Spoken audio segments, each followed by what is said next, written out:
All right. Hello, everybody, and welcome to Why Read. We are on episode 40. I can't believe there have been 40 episodes. Yay.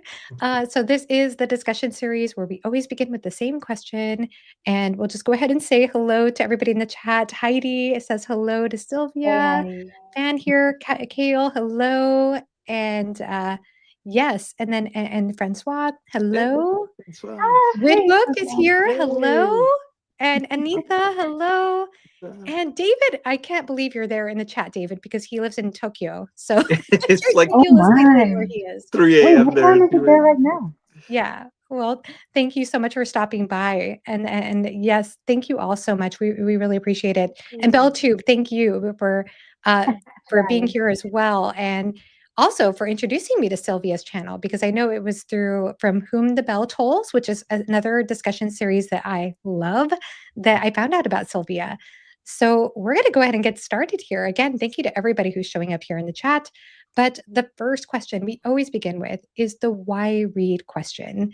And so this is a question about not necessarily what made you inspired to to get into reading in the first place, but maybe why now? Like why in this time that is so busy with so many pastimes and distractions, what makes you choose to pick up a book? And so Sylvia, please answer this for us. Why read? Well, the answer will vary. First of all, hi everybody. The answer to that will vary depending on the day you ask me, but it's mostly just because I, I don't think I enjoy much more than that, to be honest with you. I um I find myself going back to reading every time I get over stressed, which I mean, pretty much every day we face that. So it kind of naturally feels like I don't know, like a respite, like going back home.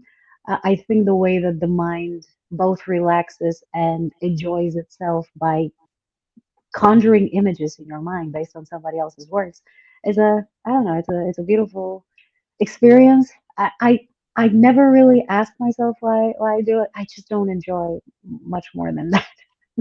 Yeah. Yeah, it's it's interesting how it can do two things at once, and how that's something I thought I'd talk about today too. It's a topic that's been on my mind a lot, is about how how I think we're coming to understand that the human mind is so much more complex than we've ever thought before. That sometimes it could be two things. It can be both relaxing and invigorating. Like, but these two things can happen at the same time. Like, it's not necessarily always one thing. So Yeah. I find that fascinating. It's a topic I'm fascinated by, and maybe I'll go into it further a little bit later. But Nikhil, how about you? What about you for the why read question? Yeah, I mean, I think that's a topic really worth exploring, even in a whole discussion, because I'm sure there's a Well, we're lot to here to do unpack it. there. Let's do Yeah, it. exactly. But I think for me, reading has changed. Its role has changed over the years, and I think like you had mentioned, Joanna, we live in a very distracted world, and I think it's precisely because we live in a distracted world that it is a nice reprieve away from that. Sylvia, you mentioned that as well. It's like we stare at I know for me as a composer, I'm staring at screens 10 hours a day. It's like the last thing I want to do is look at another screen. Sometimes it's like put on a TV show or something. And so I love to have books that make you relax and engaged at the same time.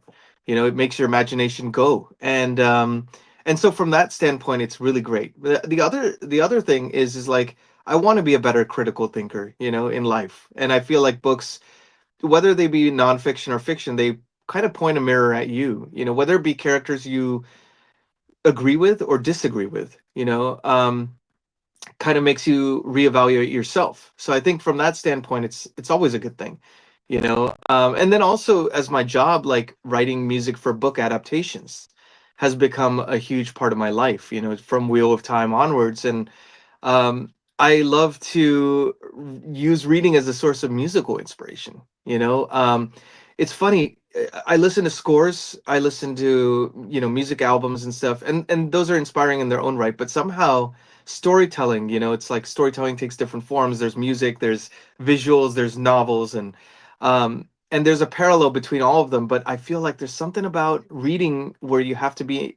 It's a slower burn. You really have to put in the time and the effort. It brings more musical inspiration out of me somehow. So maybe it's a multi-layered answer at the, I think it but is multi-layered. yeah. No, and I love that. I love that too. I have a question for you, I'm like, Nikhil, because okay. you are a composer. Um, do you ever get songs stuck in your head while you're reading, and does that ever clash with what you're reading? It's actually funny. I think for me, like because my musical tastes are so disparate. So a lot of times the stuff I'm fixated on listening to just in general at the time, like I love old rock, like I love Ozzy and Sabbath and Led Zeppelin and all sorts of stuff like that. And that doesn't always coincide with what I'm reading. But oftentimes, like I also grew up watching the Lord of the Rings movies when they came out in the theaters, and those types of scores always were wings of the imagination for me. And so I think for me, oftentimes I'll have original melody ideas come into my mind after reading something. Like if I'm on a second book of a series and I'm like fully immersed, you know, I feel like that's the way I express myself is through music. So it's like I want to express how I feel about something, and sometimes that's musically. So yeah, sometimes it's like original melodies will pop into my head when I'm reading. Oh, That's that's That's so amazing. impressive. I can't even imagine where one begins to invent a melody. It's it's really, really impressive. it's crazy, and I think about the creative process in general because I feel like there's so many parallels. It's like I speak to writers all the time that have very similar processes where it's like you either don't know where it comes from, you leave your antenna open to something, like you leave your mind open to something, and then there's also the craft part of it, like playing it over and over again until you get the notes just right. um and so maybe there's a intersection between like the intangible where the place where it comes from, the muse, and then also the honing the craft and making it into something that's like actually listenable and not just something in your mind. But yeah, I don't know. That's incredible. Just so inspired by that, that you could do that too. That's amazing. And so for Sylvia, is you do a lot of data analysis, is that right? I think I heard you say that on That's your my channel? job. Yeah. Yeah. So is That's it a a real respite life for you job. as well to, like, get away from the screen and to read a book? Well, I mean, I tend to bring data analytics to reading as well. It's like kind of I think that the analytics came first, and then I kind of rearranged my life around it. Uh, I don't know. It's boring. I objectively know it's boring, yet I somehow enjoy it. So do with that information what you will. But yeah, this is my day job, and then when I read, I mean, I get immersed into the story. But once I'm done with that, I start to look and try to analyze how my tastes have changed. What are the things that I look more forward to, and Mhm. like I started to create charts and graphs. Again, very boring. I don't share much of that. I mean, I have created a reading diary tracker that I share with people, but beyond that, I try to keep it to myself because everybody's just gonna fall dead out of boredom listening to me speak.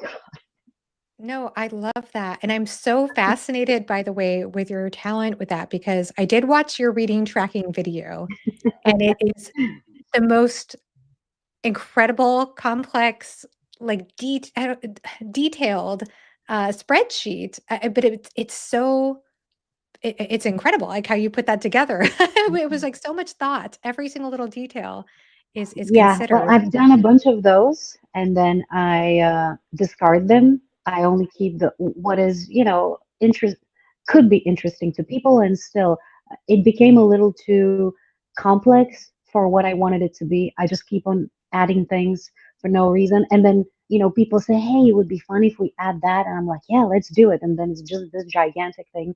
I think it's fun for some people to see how their reading evolves, where they go, see their month displayed in books in front of them.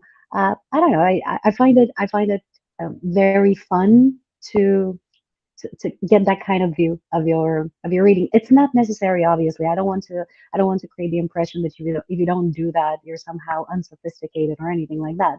It's a Right. weird thing to do, and if you enjoy it, it's great. And if you don't, no big deal at all. Yeah, no, no, I think it's fascinating. It's not exactly how my brain works, though, honestly, I do need to work on understanding PowerPoint better, just in general. I mean, not PowerPoint, sorry, Maybe not. Excel Excel. spreadsheets. Yes. Just the way Believe that it or you not, have don't the worry. spreadsheets talk to each other, communicate with one another is it kind of it's just amazing to me. But yeah, for me, I'm way more old fashioned, but I feel like I do something similar, but just in a much more archaic way than you do. Because I do have like a reading journal. I have like two reading journals actually. So like I have a this is my I journal have where that I too. oh, you do that too? Yeah. 'Cause I was gonna say, I feel like so I do, like, handwritten reviews, Oh, and I do, like, a so little beautiful. picture of the book, and, And Oh, that's they're cool. really poorly I do written. that They're too. yeah? But the problem is that I have very illegible, is that the word? Handwriting. Mine's I bad too. struggle to read it myself. As soon as it's out of my brain and on paper, I don't care anymore. So it's very difficult for me to make something. I mean, I can write prettily, but I have to really focus on it and do it slowly, and I have no patience for that. So I usually write. I go to read it. I have no clue what I was trying to say there. It's all just a bunch of, the phone line from back in the day. Oh, That's what yeah. it looks like. So I give up on that and I do the spreadsheets. Oh, okay. So, do you but you still do the handwritten reviews too I still, do. or I yeah. do. I do. Yeah. It's Mine are not relaxing. very I don't know. pretty either. They're more just processing for me, I guess, to just get my final thoughts together about the book. But I also have, like, I have sections where I, like, have, the month, and I have, like, the author, the book, Oh, the genre, Oh, the that's format, great. the year, whether I finished it or didn't, um, and sometimes try to summarize some thoughts. So I do yeah. something, like, very similar, but just, like I said, in a more archaic way, but that's cool that you do both. That's neat. Yeah. Yeah, but, I but then you get to look back one day and open these diaries and Mhm. see your thoughts, see where you've been. Sometimes has it happened to you? Sometimes you would read something you wrote, maybe not even that long ago, but you don't remember writing it, and you're like, I can't believe this came from my brain. Oh, yeah. It Oh, happens yeah. to me all the time. Yeah. yeah. Oh, yeah. Absolutely. Yeah. I think about the spreadsheet method. Actually, I do that as well. I just find it such a really cool way to both quantify and qualify a reading experience. Like on the one hand, you can kind of measure what you're doing, and there's some fun that comes with that. Like as long as there's not necessarily like a pressure, like oh, I have to read this many books or whatever. If it makes it more fun, it adds to the experience. And then also, like Sylvia, what you were saying really resonated with me is reading books that when maybe you read when you were younger, and then looking at, if you wrote down your thoughts or something like that, reading the same thing when you're older, and it's like we're different people, so our experience of that same material is going to be different. We have experiential knowledge that we didn't have previously. Like I think about kind of side tangent, but I think about the book Pet Cemetery by Stephen King. Oh, yeah. I read that as a 14-year-old and I was like, oh, this Oh is my so God. cool. And now reading it again, I read it last year and I was like, oh, this is horrifying. It's you see it from a adult's perspective and versus like a teenager's perspective, completely different. I wish I'd I written feel those like thoughts down, everybody, but yeah. yeah, I feel like everybody has read one Stephen King book, at least one, when they were 14, because Yeah. this is when I read, uh, in Bulgarian, the title is The Dead Zone. I don't know Oh if yeah, that's the yeah, way Yeah, it's yeah, pronounced. that's the Yeah, yeah. one. okay. Yeah. So I read that one and I was very impressed, and I loved it. I couldn't read any other Stephen King books because there were none around available. I had borrowed that from the library, and I loved it back then, and I'm curious to read it again today to see whether I'm going to feel the same way about it. But Mm. I had the experience of reading. Oh, it was so embarrassing. Reading my review of Twilight 2 years ago. I don't know how I didn't die of cringe. If that was possible to happen, I would have I would have not been here any longer. Oh, it was terrible. But it shows growth. It does. Let's Yes. say there. Yes, so it's funny because I actually didn't read any Stephen King growing up. I didn't really So read you're the King only until, one. like, 5 years ago, but I did read, I did watch Pet Sematary as a kid. I watched the movie, and I thought I probably had the same, reaction, Nikhil. I was like, "Oh, Mhm. cool, this is so Yeah, yeah, horrifying. How neat." yeah. And then I read the book, I actually listened to the audiobook, a couple of years ago with Michael C. Hall narrating, amazing, by the way. Oh, Oh, wow. he's so good. He's so Yeah. brilliant. That's the actor who plays Dexter, for those who don't know, and Okay. I was blown away. And it is extremely horrifying. It's Yeah. absolutely, yeah, it's absolutely disturbing, but so brilliant too. I think it's actually it's actually one of my favorite King books right now. Me too. Um, Okay. Yeah. I have yeah, to give it a try. I'm not very good with audiobooks because I space out. But Same. I have read Misery earlier this year, and it's one of my top three books of the year so far. So yeah, definitely looking forward to that one. I discovered because I'm a big wimp, I can't watch anything scary, scary movies, scary anything disturbing. I can't do it. But in a book format, the most horrifying, terrible, borderline disgusting things I can take. No problem. yeah. I'm the same way. I'm also a coward when it comes to watching stuff, more so than I Mhm. am reading, and I don't know why. I'm gonna catch up with the chat just a little bit here. I'm not gonna Sweet.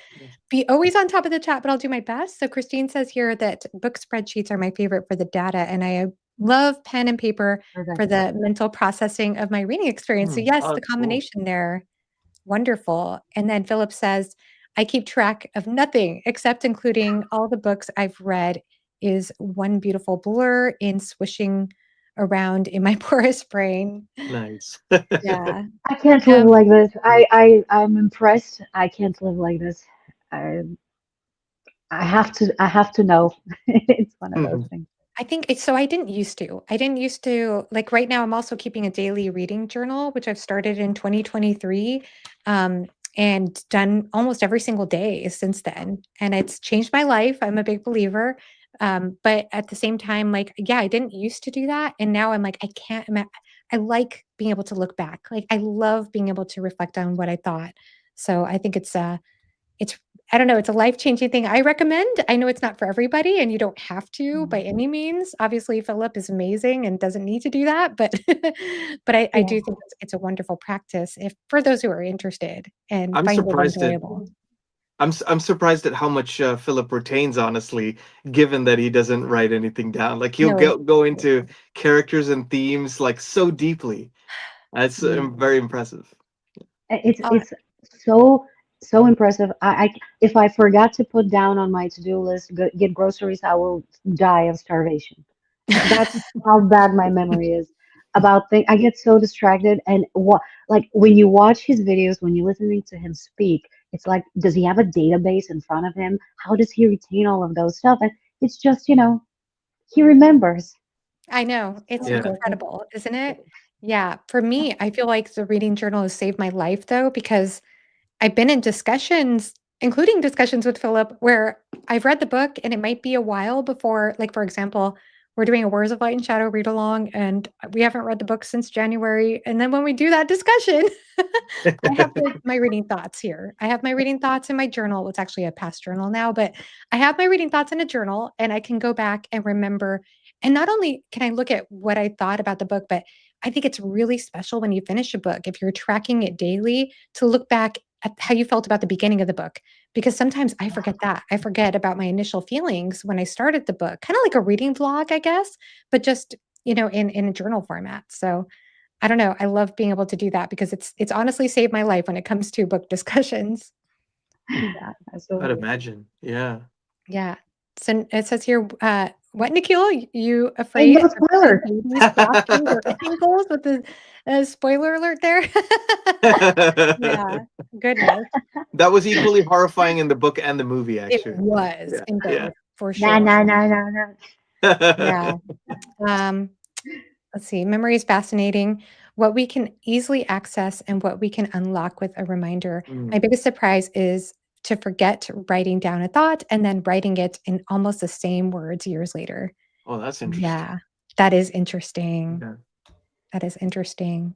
It's Yeah. proof of like what some thoughts that stay with you or resonate, like they're all in our subconscious. And so when do they come back to the forefront? It's like and maybe seeing it even with a more nuanced perspective as you get older.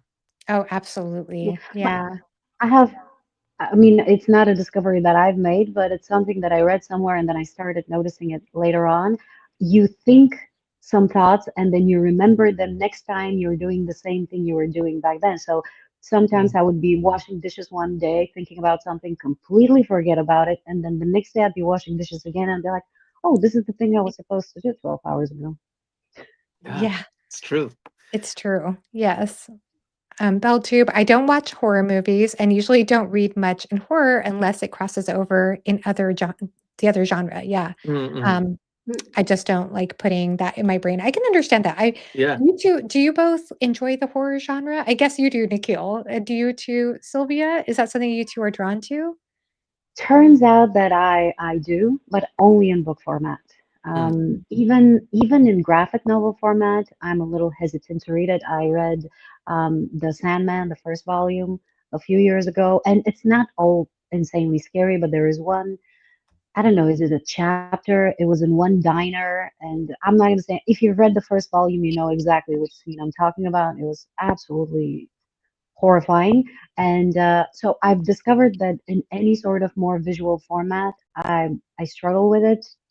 Struggle with it is a very soft way of saying it. I can't do it. But in a book format, as long as my brain is conjuring the images, I don't have an issue with that. Mm. It turns out I quite enjoy it actually. So Yeah. Yeah. Uh, for me, I like being scared, so I do get a thrill of I watching explained horror that. movies. Yeah.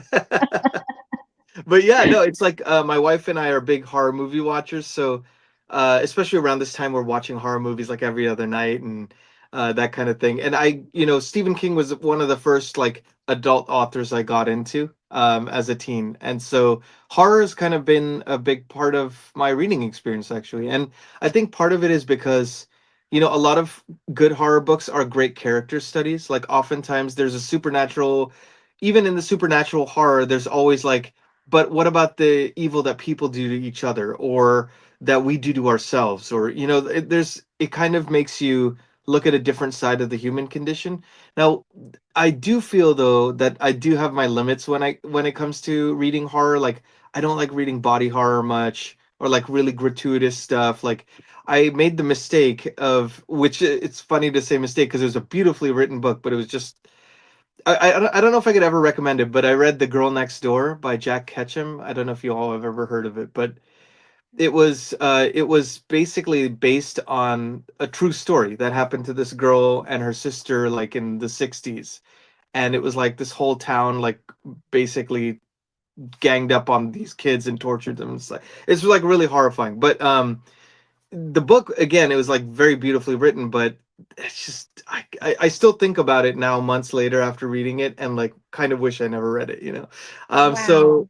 yeah, that's definitely one of those. And it's funny to say because it's just so beautiful. The writing is beautiful, but it's the subject matter is pretty horrifying. So I don't know, I think like more character study type stuff and not like overly gratuitous is more of my jam. Yes, I don't know. absolutely. Yeah. How Yeah. about how about you, Joanna? I don't read a lot of horror, to be honest with you, but the Mm, weird thing about it is when I was a kid, I was fascinated by horror, like horror movies or anything scary. I think it was just the forbidden fruit aspect of it. And the YA that I picked up as a kid was like YA horror or YA. I guess it wasn't really horror, but in my mind it was. And so I was always drawn to that when I was very young, but it's not something that I normally gravitate towards. I think I'm much more like, let's see, I think I'm much more like BellTube, to be honest with you. Like, mostly I'm into the crossover type of horror. mhm. So, like, I love The Dark Tower, Hyperion. I've Yeah. only read the first book, but I love Hyperion. And then I've not read Swan Song, but I Oh, do Oh, enjoy. love it. Oh, really? it's so good. Yeah. Oh my Yeah. Okay, god. maybe you two There need is to a bit spell of Swan Song. body horror, but it's a little bit of that. It's a Yeah. good book. It's a great book. Oh, you two need to tell me about this book then, because It's the something I else have fast. one I'm. complaint about Oh, it. It's okay. it's a great book. It's a dystopian. There's nuclear war going on. It's very early on, so it's not a spoiler. And the consequences of that, the human nature is being explored. But the one thing I can say that I didn't like was that I found it to be too happy of an ending Mm. without saying anything specific about the ending. It wasn't happy ending, but I wanted it to be worse than that, which is when I realized that I do like scary stuff in a book format. but I found it to be so well written, so vivid. I couldn't stop reading it. It's like what, 800-900 pages. I read it within four Yeah. or 5 days. Yeah. Wow. It was the same for me too, Very, and I'm not even a yeah. fast reader by any stretch. But it just blazes fast, and the characters are incredible. Like it's like people compare it to Stephen King's The Stand, Mhm. Mm, which I think is because I guess that both are post-apocalyptic. There's some antagonist character in it. There's almost some feeling of a supernatural vibe to the whole thing. But I do feel like and of course Robert McCammon and Stephen King's writing styles in terms of how they approach characters, they both do that really well. I don't know if it's worth comparing them, but if I had to compare them, I why like not? Swan. Yeah, right. Why not? Yeah. Let's do Yeah. it. If I was to compare them, I personally like Swan Song more than The Stand, and it's like not Wow. even Mm. close. You know? Wow. Yeah. Have you read both, Sylvia? Both The Stand I have and not read The Stand. I have read very few Stephen King books, and I did a sort of a stupid thing because I had only read The Dead Zone way back in the day, and then being that I do not enjoy scary things on TV, I had avoided them in book format as well, so I had not realized that I have this affinity for it in the different medium, and so I had stayed away from it. And when I started reading him, I started with his more recent publications. One of them is the Institute, was it? Oh Yeah. yeah, oh yeah. Um, yeah. and to be honest with you, I had a bit of an issue with it, and it's a general issue with some things that Stephen King writes, and he's focused on child stuff happening to children, certain He type of stuff, does focus which on which that. I would like to say that I have no issue with that kind of content being in books. I just noticed that it's in every book, and so it disturbs me. It's Yeah. one of the few things that I can't go with, and sometimes I find it a little too over. You know, some things aren't necessary, and I know a lot of people would disagree with me. Perfectly fine. We don't have to agree on everything. It's my personal feeling. It's more of an irrational um, evaluation rather than anything. I'm no critic, no expert on anything, but yeah, I was a little disappointed. I don't remember what else. Oh, I had read the first book from the Dark Tower, and being that it's so weird and kind of, I mean, I later found out that it's a collection of short stories that was kind of stitched together Mm. post writing them. So I wasn't too impressed. And then I started reading his older publications, and things started clicking for me. So I have not read so many books of his, but I started reading more because, as I said, I was so impressed by Misery. I read it within a day. I couldn't stop. I was working that day. Don't tell anyone. I did no work that day. I couldn't, like, I was computer one hand and the book was right here, and I was present only physically at work. Hmm. So yeah, Wow. very, yeah, Wow. so good. That's impressive. Yeah, Stephen King has been honestly is probably the most hit and miss author for me so far. And I haven't read like nearly as many as Nikhil has, for example, because I know Nikhil, you've read a lot of King, it I seems think I've like. read like 50 something Yeah. novels of his over the He's Whoa. years. very prolific Mm. author, and that's saying a lot. So Yeah, yeah. Yeah, yeah, absolutely. so for me, he is probably the most hit and miss author I've ever read Mhm. from. Like the first Stephen King book I read was The Gunslinger, and Mm, it was not what I was expecting, and I just felt kinda conflicted about how I felt about it, Mhm. and so I took a pause, and then my oldest brother actually picked that up. I have a family of King fans, so I picked it up thanks to one brother, and then the other brother recommended 11/22/63, which is his mm. favorite King of all time, and Home Run, I loved that book. Oh, I Like, I have to woke get up to at it. Okay. 3 in the morning one time, and I was like, things were going on in the world that were uncomfortable, and I was thinking about that, but then I started thinking about the book, and I was like, it's a good book when so many things that could keep you up at 3 in the morning, you're instead thinking about what's gonna happen in 11/22/63. What's gonna happen? Yeah. So, like, that's how into that book I was, and then, I did enjoy The Dark Tower, though I mean, it's one of my favorite series, but at the same time, it's a roller coaster. Like, there are some things that I'm like, I wasn't crazy about that, or I'm not sure about that, and I think that was a little bit of a missed opportunity here. And then there are other things I thought, oh, I love this. I love this so much. So it was so, he's so hit or miss for me. And then the most recent book I read with my friend Josh from Red Fairy Books actually a couple weeks ago. We just finished The Talisman, which is a fantasy standalone that he wrote in the 80s with Peter Straub. And my goodness, I I don't even know what to say. It just was not, it wasn't the worst book I've read this by any means, but it was Sorry to interrupt you, but up to this moment, I had no clue whether you liked it or not, where it was gonna go. I was like, yeah. It was like the villains for me were lackluster, and, you know, and it was just it's a portal fantasy story, but I could tell there was a lot of effort put into this parallel fantasy world that's supposed to mirror our own world in a way, and I just found it uninspired. And I'm trying to mm, analyze more why this book just did not quite grab me, because there were moments that I thought, "Hey, this is really interesting. This is starting to pick up. This is starting to engage me." And then after a while, I'll be like, "Okay, I'm ready to move on to something new." Like, and then we move to a new section. I'm like, "Oh, this is getting interesting again." I'm like, "Okay, I'm done with this." And then there's like a yeah, and then there's a very whiny side character that was annoying. Oh yeah. Yeah. So, it just and then it was a very predictable ending. There are only 2 female characters in the book, and one of them all the stakes reside upon this one female character, and she's hardly in the book. And then the other female character is somebody who's comes from, she's an abused woman, and the way he depicted that makes I'm very uncertain about, and if you all Mm, haven't read the book and if you've read it, it feels very similar to how it's displayed in it.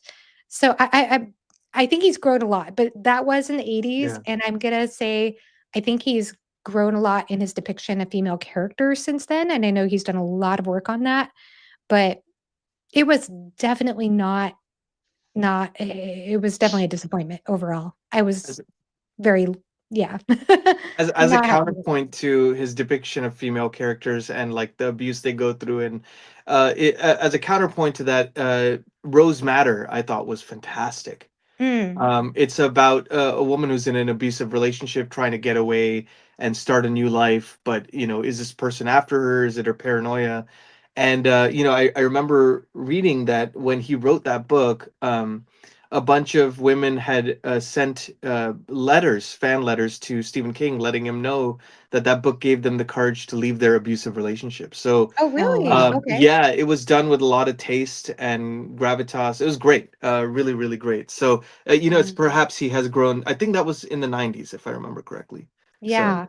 I had a long I yeah. mean, conversation with my husband about the depiction of this particular woman in The Talisman, Mm, because I was like, I don't want to say this is an inauthentic experience to some women out there, but I felt like because it was so similar to what I've seen in another book, I almost feel like there's a certain projected idea being said across the board. And I talked to my husband, who's a counselor, and he's like, "Yeah, I think he's going for this, but he might be needing to think about this." And so mhm.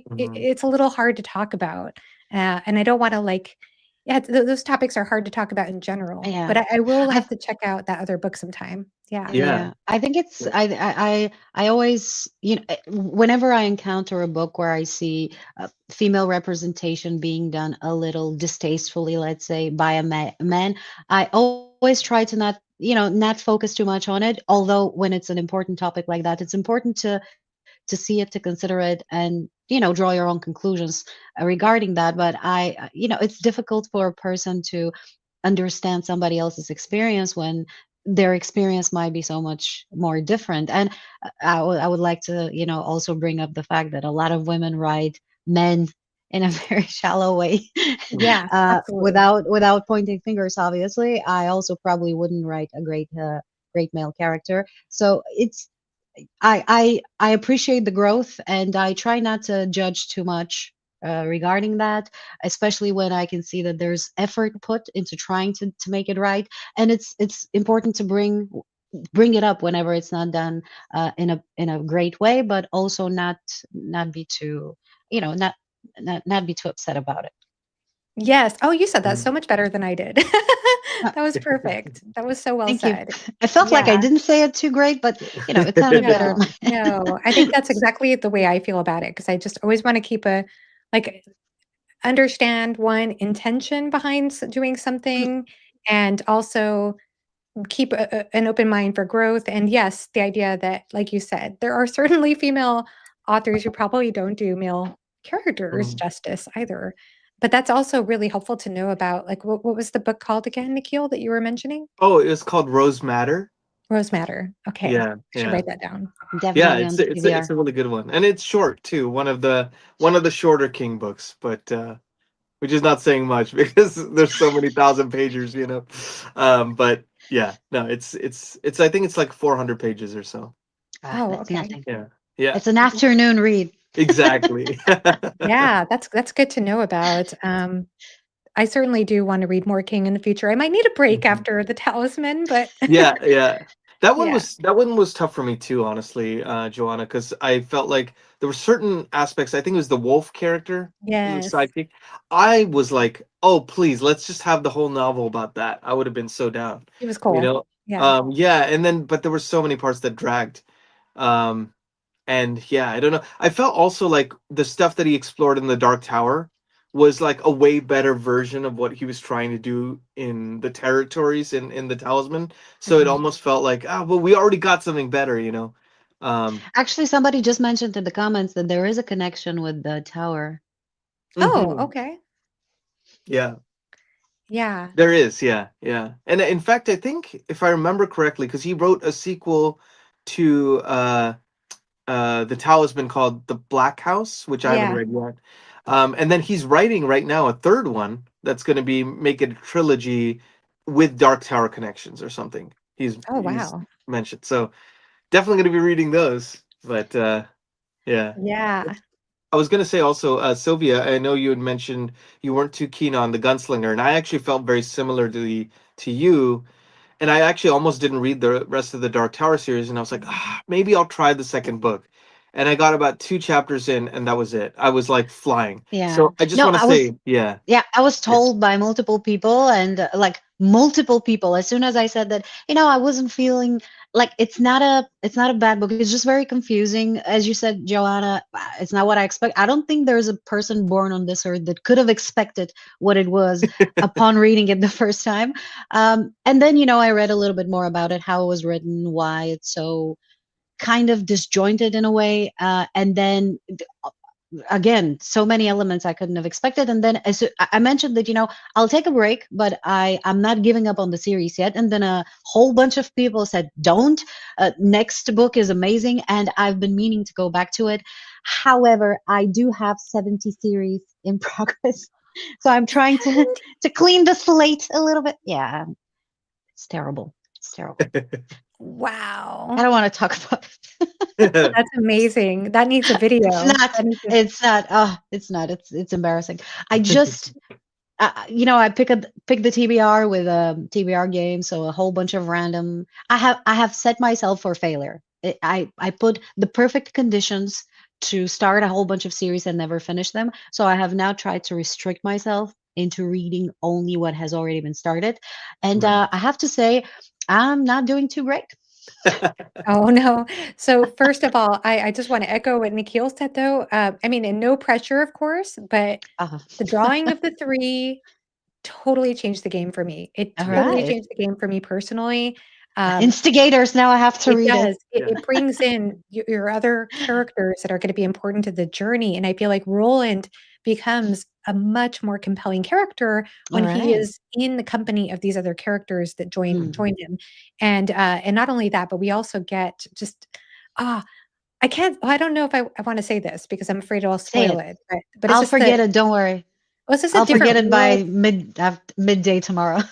It's the different world aspect of the series Yeah. that, Oh, I it's like already knew. multiple universes, and the way Yeah, that I he already does knew. it, this is something I also love that he does in 11/20/63 is that I think he is gifted at writing characters that come from other times in history, like other decades in US history Oh, specifically. nice. Like, they talk like they would from that Mm. era, or they just Yes. Yes. relate from that way era. Alright. I think that's brilliant, and then to put them together, it's so cool. So yeah, Alright. that I would recommend, and the nice thing about the Dark Tower series, as somebody who is reading so many series at the same time, is that you can take breaks between the books because Perfect. at the beginning of every book, he summarizes pretty well what happened in the I previous love book. that. Yeah. Yeah, I love that. he I love summarizes. that Tad Williams does this thing. I mean, was it? Oh no, wait, who is it? Mark Lawrence does it, and I think Oh, I don't know if Tad Williams does it, but I know Mark Lawrence does it before every single of his books. He summarizes what happened, like okay, so I don't have to pretend like I'm injecting it into the story and characters repeating things mhm. that happened, that you're supposed to already know. He just summarizes it in the beginning. It's so good. I love that. That's awesome. But I also wanted to ask, because I would like to read the multiverse or whatever he's writing there in a proper way. Is there a reading order that you prefer that I might want to follow in order to, s- you know, stay Nikhil on will track? answer this question for me. Well, there's some that are more Dark Tower adjacent, or it's like Easter eggs, like, oh, remember that little connection or something like that. Oh, I And love and that. and those are great, and it's worth exploring all of them, I think, for that reason, especially as like a Dark Tower completionist like me. But I would say if there was one book that I would mention, definitely read it before book 5 is Salem's Lot, All right. because 100% agree. Agree with yeah, this. Yes, yes, Salem's Lot because is a must. Salem's yeah, Lot. All it's right. one of his better books, and also it's the book 5 kind of like spoils huge elements of that book. Ooh. So All right. you definitely want And to, not yeah. only Um, that, but I am thoroughly convinced because I did not bind myself to reading all the multiverse for books when I read the Dark Tower series. I was like, I'm fine, Yeah. whatever. I know I haven't read The Stand. I know I haven't read it. At the time, I hadn't read it. But I did make a point of reading Salem's Lot, and I am convinced that I would have not liked Wolves of the Kala as much if I had not Yeah. read Salem's Lot first. I'm Mm, convinced of that. So yeah, I'm not convinced that any of the other books affected my enjoyment, but I'm convinced of that one. that's the Yeah, one. Yeah, yeah. yeah. all That's right. So We've I got a want to plan. ask Sylvia about, and also you, Nikhil, too, as you mhm. relate, as you do this on your channel. You both of you have TBR videos. I have fallen off I have fallen off with TBR videos this year. I've just been like a vibes kind of reader, and kind of going off of buddy reads as far as my plans have been concerned, which I do need to get more organized about. Honestly, I need to get more organized about structuring my reads, but Sylvia, you have a whole entire TBR game that's Yeah. based on Lord of the Rings. Why don't you tell us Oh about no, that? no, it's perfectly original. I was inspired by nothing. It's called The Lord of the Reeds. Perfectly coincidental, and does contain some of the characters and all of the elements of the series, but it's perfectly original. Uh, but yes, it's a it's a thing that it's such a stupid, long, boring story. But in a nutshell, I had created The Lord of the Reeds as a buddy read game for me and a friend of mine that lives abroad. We had played it during COVID, basically. On video calls, it was a completely different design for us to pick our buddy reads, and it lasted for about a year and a half, and then our schedules didn't align anymore, and we couldn't do it. And then I was a I'm a big hypocrite. I'm big on hypocrisy. So I had, for like a year and a half of my channel being on BookTube, I was com- constantly repeating that I'm a mood reader. I don't do TBRs. TBRs aren't my thing. Fast forward to today, I had created 2 TBR games and play them religiously every month. It is, feel free to make fun of me because I deserve it. That's And cool. That's awesome. yes, very cool. But yeah, I created it. I love the Lord of the Rings. I love the world. I love the lore. There's so much of this lore in my mind, way more than real world knowledge for some reason. Fun facts of the Lord of the Rings universe are replacing important daily facts continuously. So yeah, I just love that name, the Lord of the Reeds, and around that name, I don't know, ideas sometimes come, and you start working kind of obsessively on them. I created the game. I can't believe so many people like it, play it. It's so fun to see somebody playing the game. So yeah, I've been doing that. It helps with picking very diverse reads. Just this month, I read a book that I probably wouldn't have ever picked up, even though I own it. And I loved it. even though I said in my TBR video that I'm not happy that's on the TBR. Do you So mind giving away what it is? yes, I'm gonna blow your mind with absolutely no news. It's wait a minute. It is Where the Crawdads Sing. Oh, Everybody Oh, cool. knows this book. Everybody's read it, watched the movie. I stayed away from it because I thought it was a contemporary romance. I don't know. Yes, and just finished it today. How was it? Ridiculous enjoyment of this book. I don't know how to explain it. So impressed. Loved it. Could not recommend it enough. Wow. I have it on my shelf and I haven't read Me it. too. Me Uh, too. Yeah. You the do? three people Yep. that hadn't read it until now are here on this call. Um, yeah, I had purchased it because of FOMO years back, and I will admit I had zero intention on ever reading it. And then it came on the TBR verbatim. I said I'm gonna read it, but I'm not happy, and I'm happy Wow. because it was so good, so good. I stayed up until 2:30 a.m. last night reading it, and don't tell anyone, crying. And Wow. then Wow. today I was on the edge of my seat. Such smooth transition from slice of life historical fiction to a murder investigation. That sounds Fantastic. incredible. Fantastic. So Beautiful exploration of loneliness and deprivation, both physical and emotional. I can't say enough great things about this book. that If you was don't like, beautifully if said, somebody by the way. I'm doesn't like, like it, dang. oh, thank you. If somebody Yeah. doesn't like it, I don't judge you, but you're wrong. So yeah, there. Deprivation, both physical and emotional. Mm. Wow. It was so beautiful. I don't know how to. I didn't I didn't love the ending. I will admit I thought I'm not sure why because I just finished it today. I'm not sure exactly why. It was a good ending. It was surprising in a way, and it was good. But there was something that was missing. I can't put my finger on it. Still, definitely a 5-star rate. Wow.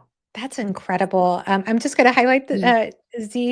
ZK's comment here because the same thing. My mom read it and loved it, and she's been trying Oh to yeah. get. She got tried to get after me a few years ago to read it, but I was so busy at the time, and I'm like, I never You should got to listen it. to your mom.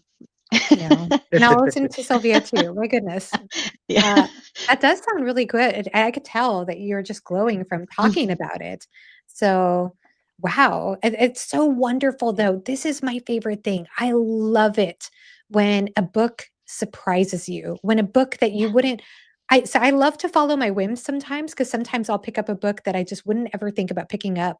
Hmm. Just maybe I hear somebody mention it, and there's nothing quite like that. That a book just blows your mind that you never really thought would be a favorite. Like, that's so cool. That's the best feeling Yeah. ever. Yeah. It's so And good. it's And just yeah. it, Go ahead. it this YouTube channel in general, the community has brought so many books I never would have thought to pick up had it been just me deciding what to read. It'd be epic fantasy, morning to evening, all day long, all year long. Nothing else would be ever picked up. And yet there are so many beautiful, valuable books that would have just gone by. So yeah, Mhm. I'm so happy. That's amazing. Yes, I love that. Nikhil, what about you? How do you choose your TBR? How does that work for you? Yeah, I mean, I think like at least this year, because I feel like every year's kind of been a little bit different. And this year has been very rigid, maybe in some ways, because of read-alongs and buddy reads. Basically, I just succumb to peer pressure. That's basically what it comes down to. So it's like, oh, you got to read this book. It's like, okay, you got me. It doesn't take me. Yeah. Twist my arm, why don't you? It's That's all other it takes. people's So I could fault. just say, Nikhil, read this with me and you'll read it. Oh, wow. Yeah, exactly. Yep, I'm in. Yeah. Already thought about it. I'm in. But yeah, no, I do find there's some advantages of that. Like, Sylvia, you were saying this, you get surprises, surprise recommendations, things you wouldn't have normally tried. And I've noticed that, even I didn't even know about Jenny Wirtz's Wars of Light and Shadow before. Oh And my God. yeah, and then seeing Joanna, Philip, and AP's discussions on the books Yes. as they go through, it's like I was like, Thanks. what is this? This is so cool. And I don't know that I would have necessarily discovered it and also approached it with the right intention to reading Yeah. it. You know, Also Oh, true. that's important, isn't it? That we know what we're getting into because right? it is Yeah. so It's different. Yeah. important. And it's It's like important. how to meet the author where they are, rather than try to bring all your preconceived notions to a book, or go in with your arms crossed. You know, I try to do that with more of an open mind Mm, as I go. But I will say, you know, I think if I could do it the way I want to do it, which I'm going to try to do going forward, will be like maybe have three books that are scheduled or something like that, or like two or three, and then have two slots that are just for complete whimsy, like whatever I'm feeling in that moment. mm. I think that would be the That's right beautiful. balance, you know, for me personally. You know, at least for now. Who knows? I'll probably change my mind next year. Who Yeah, knows? some of my But, favorite books have been that way, like books I've just like picked up and I'm like, "Oh my gosh, I didn't know about this." And it blows my mind. It absolutely I What love that so much. what's the yeah. last book that happened with? Um, oh, that's a good question. There are a couple of books that I read recently that like I think the one book that I read recently that most blew my mind, but I don't know if this counts because this author has already impressed me quite a bit, is A Pale View of Hills by Ishiguro.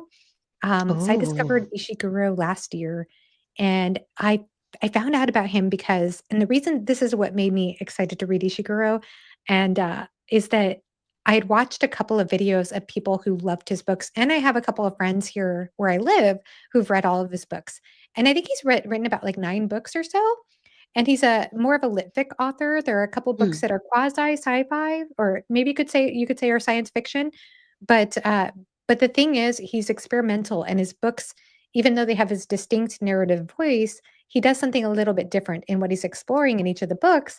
And the thing that also drew me to want to explore him as a writer is that every every time I saw a ranking video, a couple of people who ranked all of his books, they ranked them totally differently. And the same thing for the 2 people I know in town who are boyfriend and girlfriend. They both loved his books, but they both had very different ranking orders from Oh each other wow. or from other people I've seen. And, like, I'm also a huge Malazan Book of the Fallen fan, which is very different than Ishiguro style, but that's also something I love about Malazan is that nobody agrees about what their favorite book is in that series. And to me, that's a highlight. That's a positive thing. Like, Yes. I it makes me more curious, Mm. and it's also the idea that, like, the fans still love their lowest ranked book, but they still like, something different resonates for them than the other fans, and Mm. I don't know why, but to me, that is more interesting to me than everybody loving the same exact book or have the same ranking order in a series. Something about that intrigued me, and sure Yeah. enough, with the 4 books I've read by him so far, every single one has added something so special to my reading journey. But A Pale View of Hills was one that it's hard to explain except that you get to the end of the book and like I got to the end of the book and I thought, okay, I wanted more. Is that all?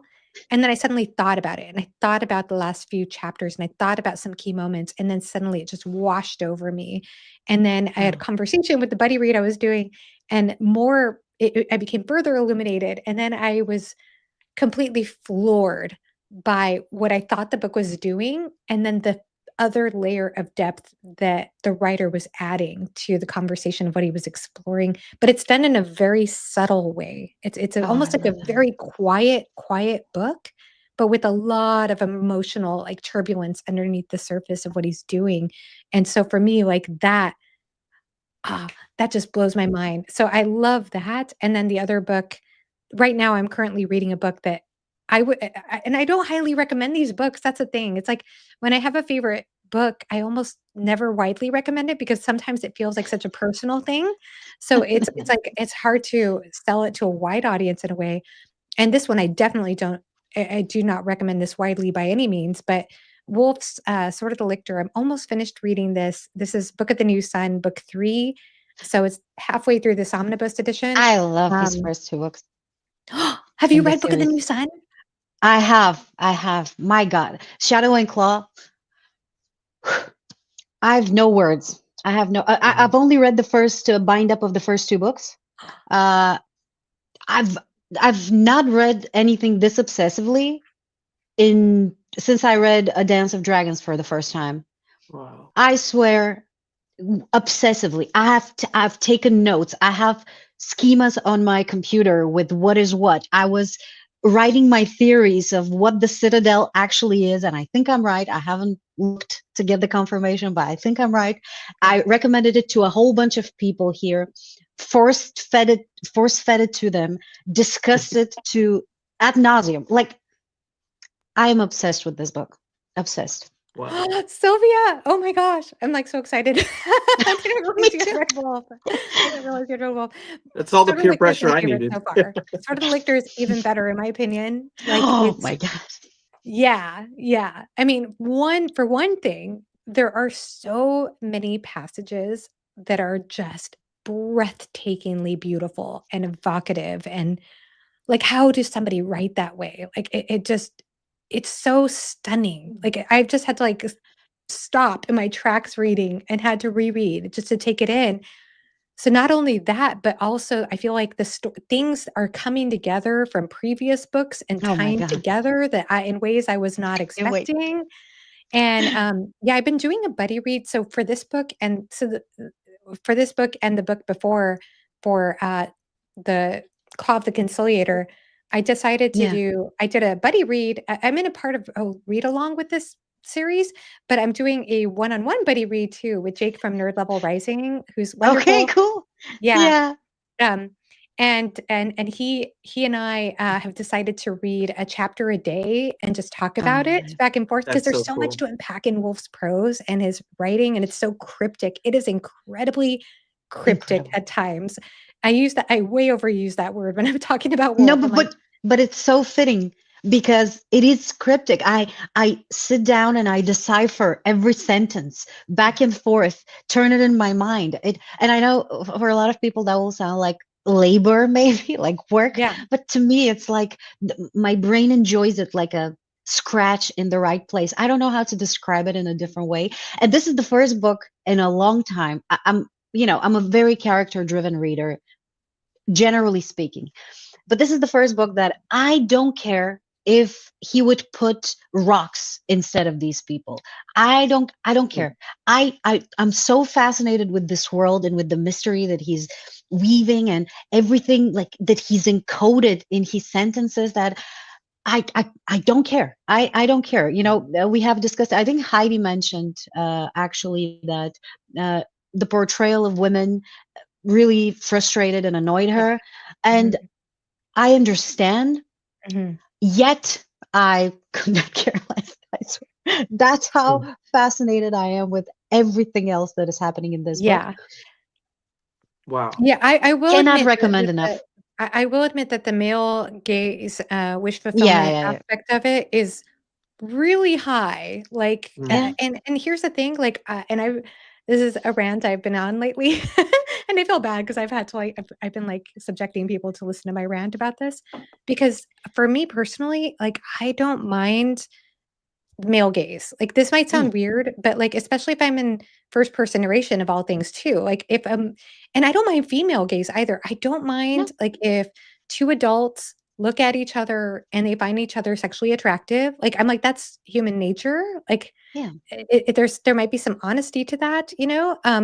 And so it doesn't bother me. It does not affect me. What affects me, and it does affect me a bit in Wolf's Prose sometimes, I'll be honest, like, I do have moments of that I have issues sometimes with it, is if an adult character looks at a female character in a way and then, like, if he describes her like a child and then he's Yeah. attracted to her, that is creepy to me, or looking at Mm. younger people is in a sexual way, it does get under my skin, or looking at a woman and saying, "Oh, she's older, then she's to be pitied because she's not attractive anymore." You know, like, that gets to me a bit, Yeah. like, that's not my favorite thing.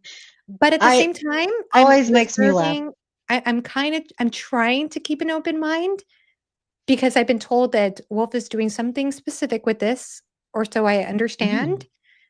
Maybe, and I could be wrong about that, but I'm trying You to keep an never open know with mind. him.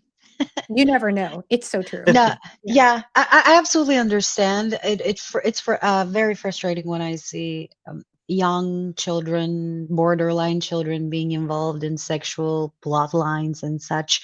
Yeah. It's a it's a thing that disturbs me.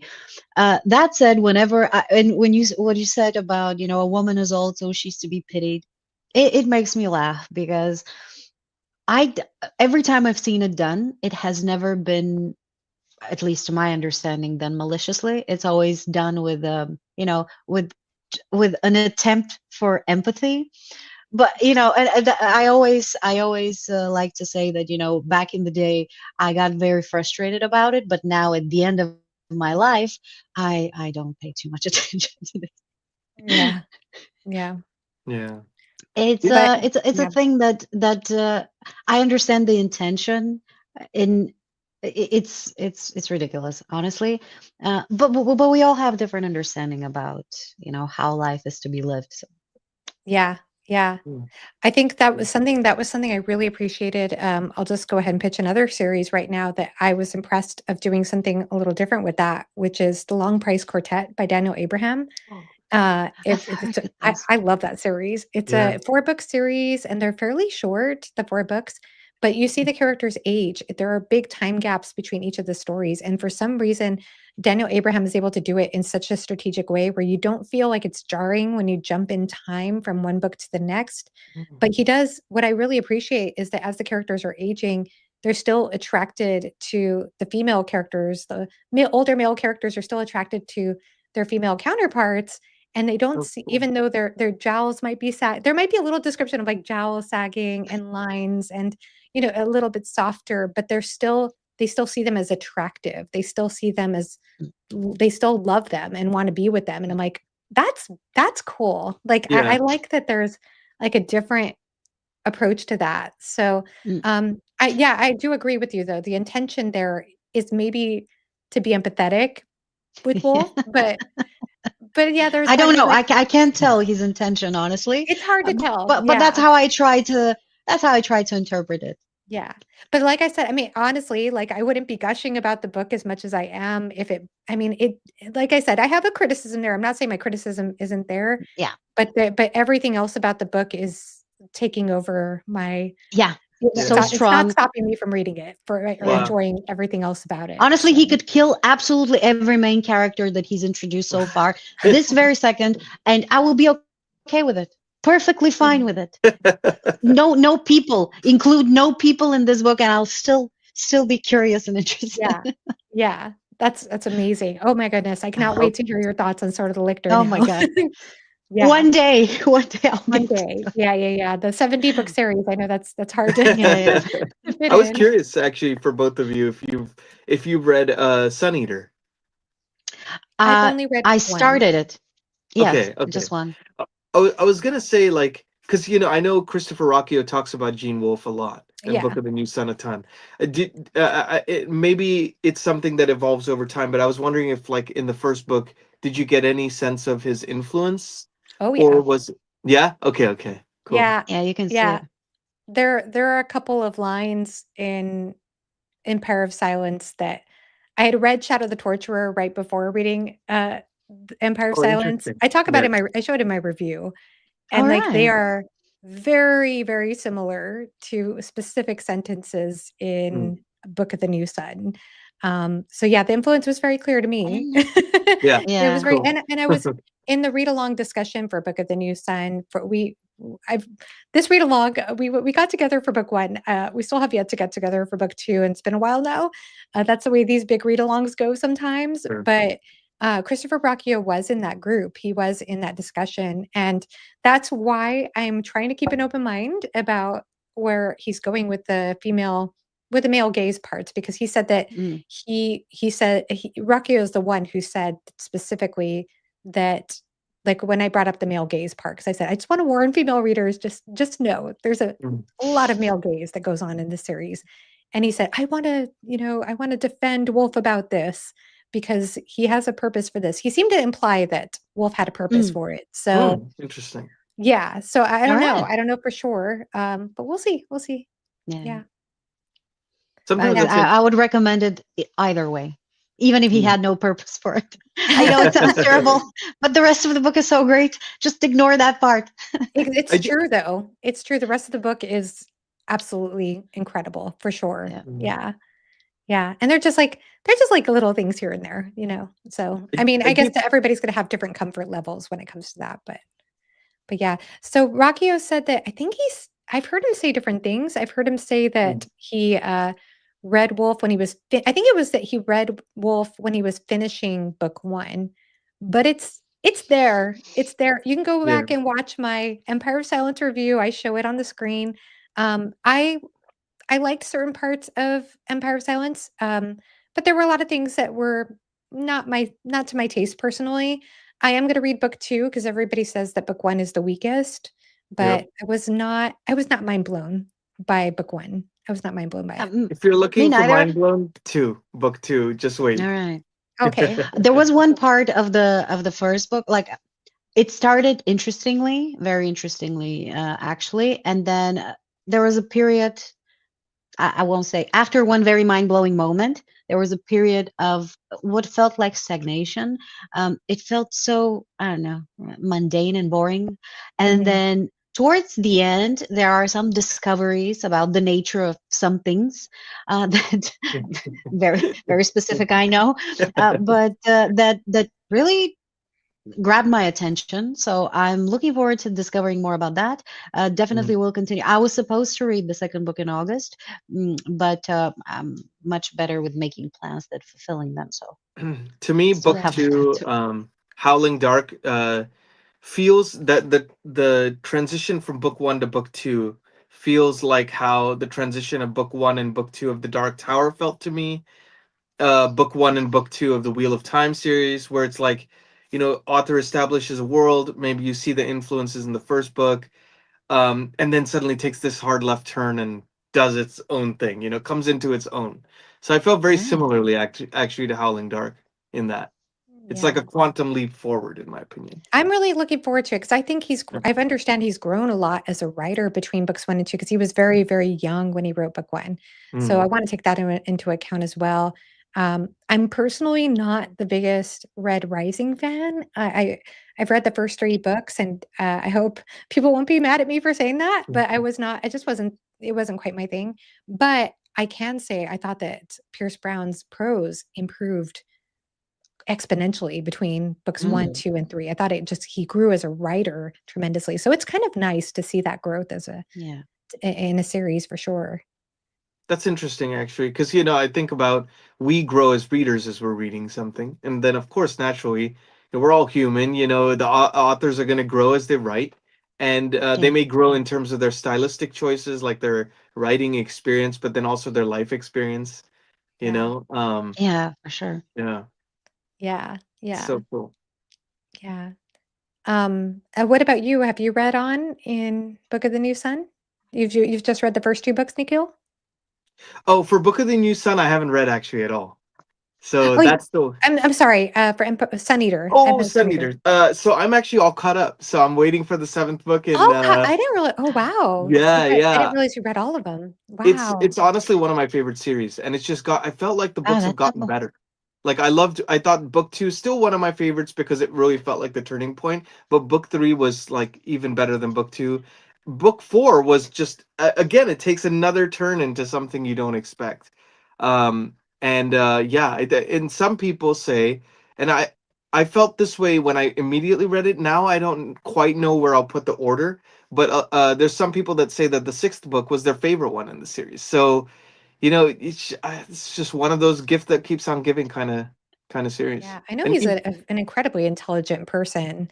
yeah, So, yeah, and he takes a lot of influences. I know I mentioned Book of the New Sun, which, by the way, I understand from his fans that he did that purposefully to have those influential aspects of Book of the New Sun in Sun Eater, but he interesting. also clearly has nods to Dune and, Yeah, Yeah. from that what I was very understand, clear. some other series as well. So, yeah, I mean, I will eventually get to it. I'll be honest though, I am the worst when it comes to continuing sci-fi series. I don't know what my problem is. I read a lot of science fiction, but for some reason when it comes to sci-fi series, I am notoriously terrible about continuing. So I probably have way more open series when it comes to that. I usually read books 1 and then I'm like, okay, I'll move on and then remember I'm reading a sci-fi series later on. But yeah, eventually I will. I do plan to read Howling Dark and just see how I feel about it. Yeah, Yeah, yeah. yeah. So you two are reading Words of Light and Shadow. Where are you two in the journey right now? So Well, yeah. go ahead. No, you go All first. right, All don't right. tell anybody before So it. I'm a part of this buddy read. I would like to thank John from Talking Story because he's the one who invited me to it. And if it hadn't been for him, I would have never known that the series exists, and I would have missed out on so much.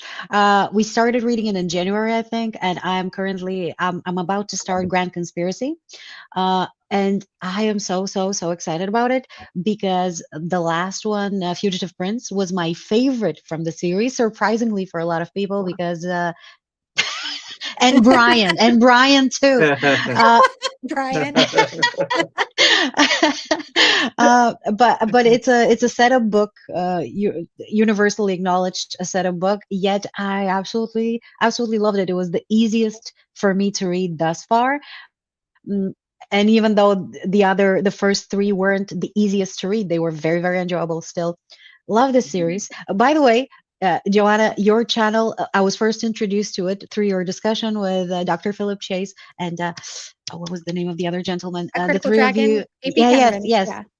Yeah. So I watched your discussion on it after we did our live. I wanted to hear Oh. other opinions, and I was very impressed. All three of you are so articulate, so great. Hmm. Listening to you Oh, thank speak you. left me very feeling very inadequate. So Oh, that no, was we're no that was a joke. great.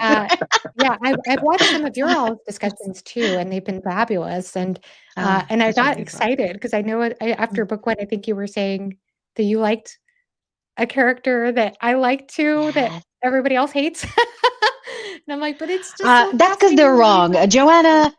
These are uninspired people. What can it's I try. I was with you I'm though. I only was like, I joking, agree with obviously. Sylvia on this. But people treat, and I think I made the joke to Brian maybe during our last live, that this is not Twilight. We don't need to be team uh, Edward and what was the other guy? Edward Da- and David. No, what was it?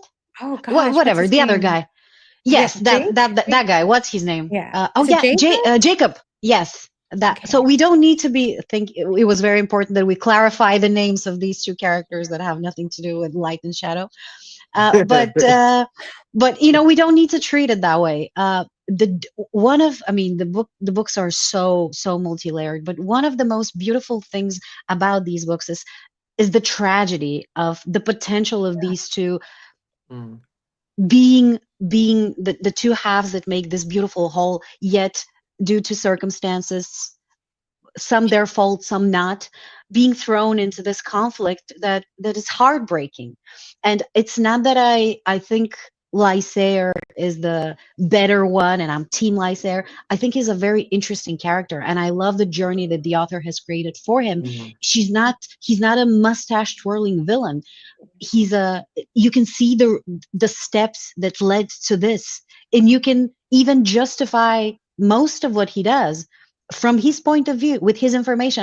I want to implore people to think, because they say you always defend Lysair. That's because I don't need to defend Arathon in front of them. We already agree on Mm. Arathon. And 100%. Yes. Interesting. yeah, Yeah. deploy the defense because it's necessary. And the thing is, when you see how he gets there, how he turns into this character, that should evoke emotion. And being Arathon, on team Arathon, he talks about, he's the what was the word, he's the epitome of empathy. He's so empathetic. Mhm. And isn't it ironic that in this story, we have all the information? We have the omni view of all of it. We know what led to this, yet we give no empathy to Lysair, even though we know all the information. Lysair has none of that information. He has a Mhm. very little part of it. We refuse to give him what we admire in Arathon. Isn't that ironic? So Yes. Uh, Good point. Yeah. how yes, are I you? make So, very good points. so, so you're about to start. Are you about to That's because start I'm Grand yeah. Conspiracy? I'm trying to keep my mouth shut because I'm a Oh, couple of books ahead. But like, oh have you yeah. read Grand Conspiracy yet? Or Haven't gotten not yet? to it. I'm just about. I wanted to finish it because I was reading 5 books in parallel. Embarrassing. So I was trying to get some of them off the roster in order to focus my attention on it. I need to read it before the middle of October because we will have another discussion. But in the last book, yeah, I don't want to say anything. I don't want to spoil people. Read the series. It's awesome. Hmm. No, that's cool. I do agree with you, though. I agree that I think that Lysier is such a fascinating character. Anytime he's on the page, I'm like, whoa, what's happening? Like, it's such a compelling character. And gosh, I want to say more too, and I can't. But I will say that Grand Conspiracy is my second favorite in the series so Ooh. far. I mean, I'm 7 books in, so I still have more to go, but it's my second favorite so far. So Oh I my hope god. you enjoy it. I think you Yep, will. Brian also said that it was awesome, so I'm very much looking forward to it. Yeah. Yeah, it's some really cool stuff going on there. What about you, Nikhil? Where are you in the series? So I finished War Host of Vastmark, so I'm Ah, gonna start Fugitive Prince in November, and I'm so excited to get back to the story series because I feel like you can read books and take breaks and kind of allow it mhm. to Yeah. marinate, you know. And I'm kind of glad I took the break between the two because I read War Host I think in July maybe it was, and I feel like this is the perfect time where I'm like chomping at the bit to get to the next one now. And I don't know if this makes sense, but like you know, Jenny Wirtz is such a nice person, and she's like she's so you know engaging when in the chats and all that stuff, and then also like getting to chat with her and getting to understand her creative process and like what makes her tick. You know, I feel like that's actually given me even more insight into the novels, you know, into the characters and into the world. Because you see like the why of what compels her to write in the way she does, and what compels her to like Yeah. explore these characters. How she mentioned she like wanted to get life experience before attempting this series in the first place, you know? Yeah. So I feel like that comes through, Mm. you know, it really does. And so yeah, I'm excited for Fugitive Prince. I really wish I could get paid to read or have more hours in the day or something. Because I No. Yeah, literally I I vote would for be more all hours over in the that. day. Yeah, No, yeah. I'm a very slow reader, so it does take me a long time to get through a Wars of Light and Shadow book, for Well, Mhm. sure. I But think Yeah. if I we think this is a great thing because a lot of books when you get into booktube you tend to try and read more even kind of unintentionally, and then you go through so many books so quickly sometimes that, not you particularly, I mean in general, um, Mhm. that not a lot is retained afterwards, even though you haven't forgotten what you read. It's just not a lot is left behind. And then with these books you can just, I mean, you can speed through them, but you're doing yourself no favors, obviously. Yeah. I tend to read these very slowly with taking notes constantly. And you're right, Nikhil, that it's good to leave a little bit of pause between them. And the series allows you to do that because even though it packs a lot, it because you have to pay so much attention, usually more is left behind, and Yeah. you don't necessarily forget it. I don't know. At least that's how I feel about it. Yeah. I have a question, for both of you, actually. So, but Sylvia, I happen to know from your videos that you're anti-romantasy. Is that right? You don't like romantasy or don't like you're Ah, very, damn very it, my critical. secret is out. You're very critical of uh, romance in fiction. it's not that I'm against it. I don't want to create the impression that if you read romantasy or romance in general, Right. you're doing something wrong. I just feel uncomfortable reading about the intimate scenes between other people. I don't enjoy reading about romantic development. Usually, there Ah, are yeah. there are exceptions. It doesn't excite me. It bores me. If I just mentioned that where the crawdads sing, and I think somebody had mentioned in the comments that the movie was actually focusing on the romance Mm. mostly. There are some romantic moments in the book, and I kind of am like, okay, so I don't, whatever. Can we move on to the next thing? It's not that I don't think it's valuable. It just I don't enjoy it. It doesn't excite me. No, that's So totally fair. I Yeah. have a Yeah. friend who is a huge fan of Sarah J. Maas of like A Court of mm, Thorns and oh, Roses and Throne I of like Glass.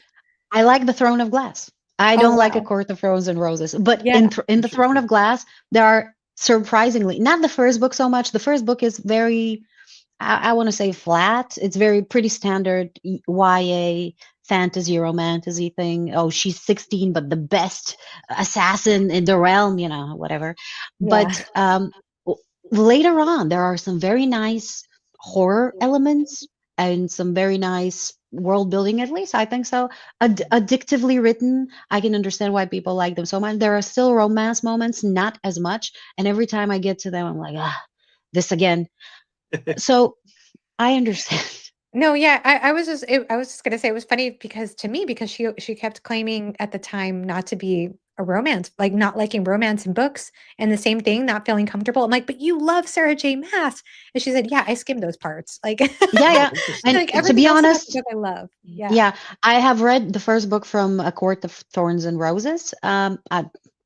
Boring, bland. I don't know what to call yeah, it. I thought so too. I did not enjoy it. I did not enjoy it. Again, I understand why people do, but I don't. Yes, I do. How I read The Throne of Glass afterwards, and I'm reading a buddy reading it with a friend of mine, and there's not so much romance scenes, and all of them are kind of fading to they're kind of off page. mm, yeah, There are some scenes of romantic development where, oh my god, this is the stupidest thing ever. This is the thing I hate.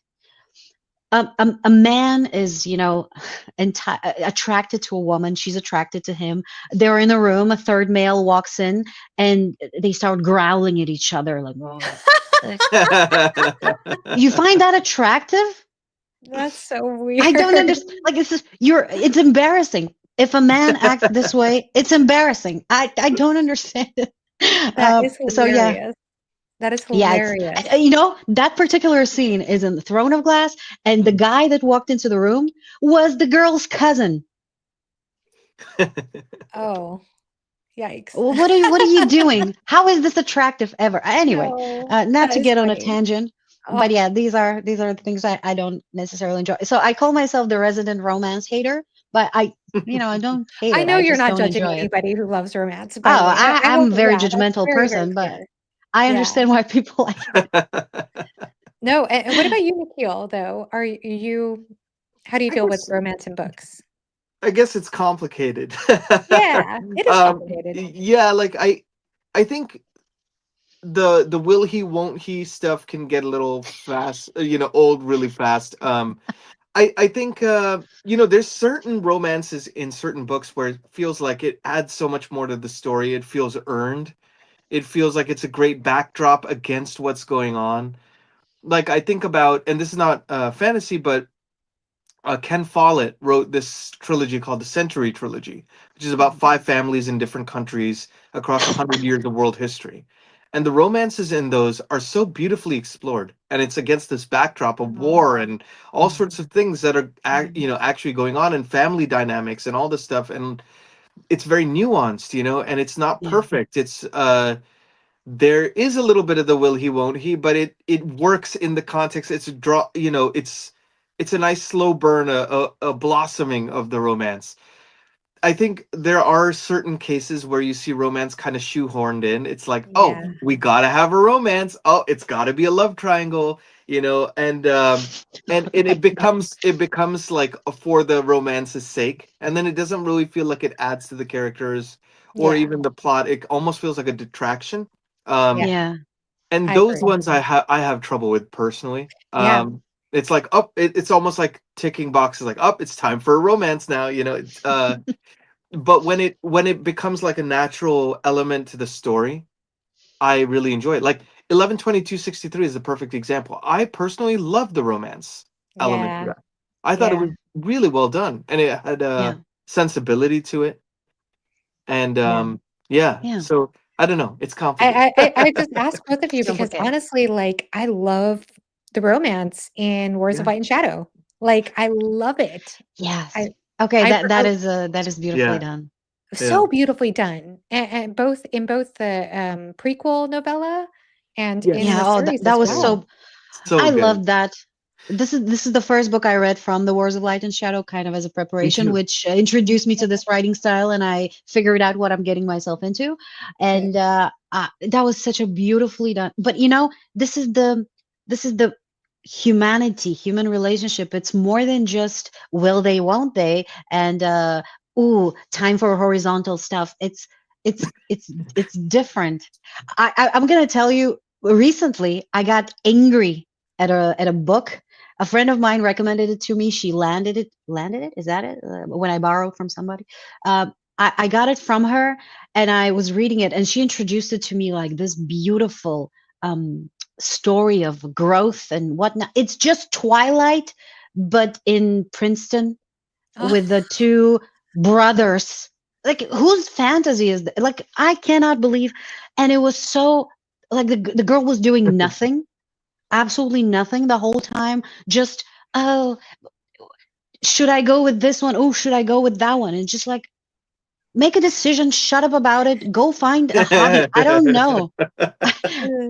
It's so funny. Yeah. I Actually, got so upset that I had to read this, waste my Yeah. life. Yeah. Sylvia and Joanna, like I feel like both of you kind of touched on this is, and maybe this is why we all like the romances in Wars of Light and Shadow and that prequel novella is like it's so much more than the feeling, the butterflies and Mm, all that. It's about duty, it's about sacrifice, yes. it's Oh, Yes. about so weighty things that are, sometimes doing what's right is not always easy, but you do it anyways because that's love. It's like the love is so much deeper, I think in that, terms. yeah, I yeah. think Yeah. something that is so beautiful about the way that romance is displayed in Wars of Light and Shadow, and yes, Heidi, it is definitely there. I think you can start to see it mostly in book 2 and Hmm. also the prequel novella for sure. Yeah. If you ever read that, gosh, I'm forgetting the prequel's name. The gallant. The Gallant, yeah. So you could definitely see it there. I mean, you see seeds of it in book 1, but it's definitely in Ships of Marrier is where you Yeah, see it really it's take off. the kind of romance I like. The most hot moments are when two people are staring at each other from uh, the two ends of the room. Just like Yeah. Yeah. thinking about can't be together. Oh well, duty, sacrifice, that kind of stuff. Oh, that is Mhm. pretty well said. Yeah.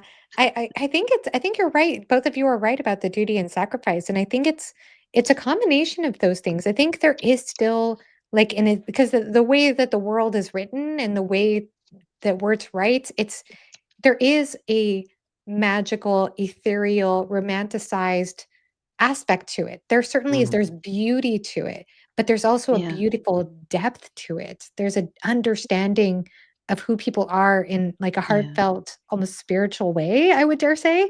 Yeah. And yeah, I think it's so it is. It doesn't feel superficial. It doesn't feel mm, trite. It does feel, and that sacrifice is there for sure. So yeah, yeah, I think it's actually some of my favorite romance that I've read in a way, even though that's not really what the whole entire series is centered on. I think it's certainly an aspect of it, Mm. with some of the characters.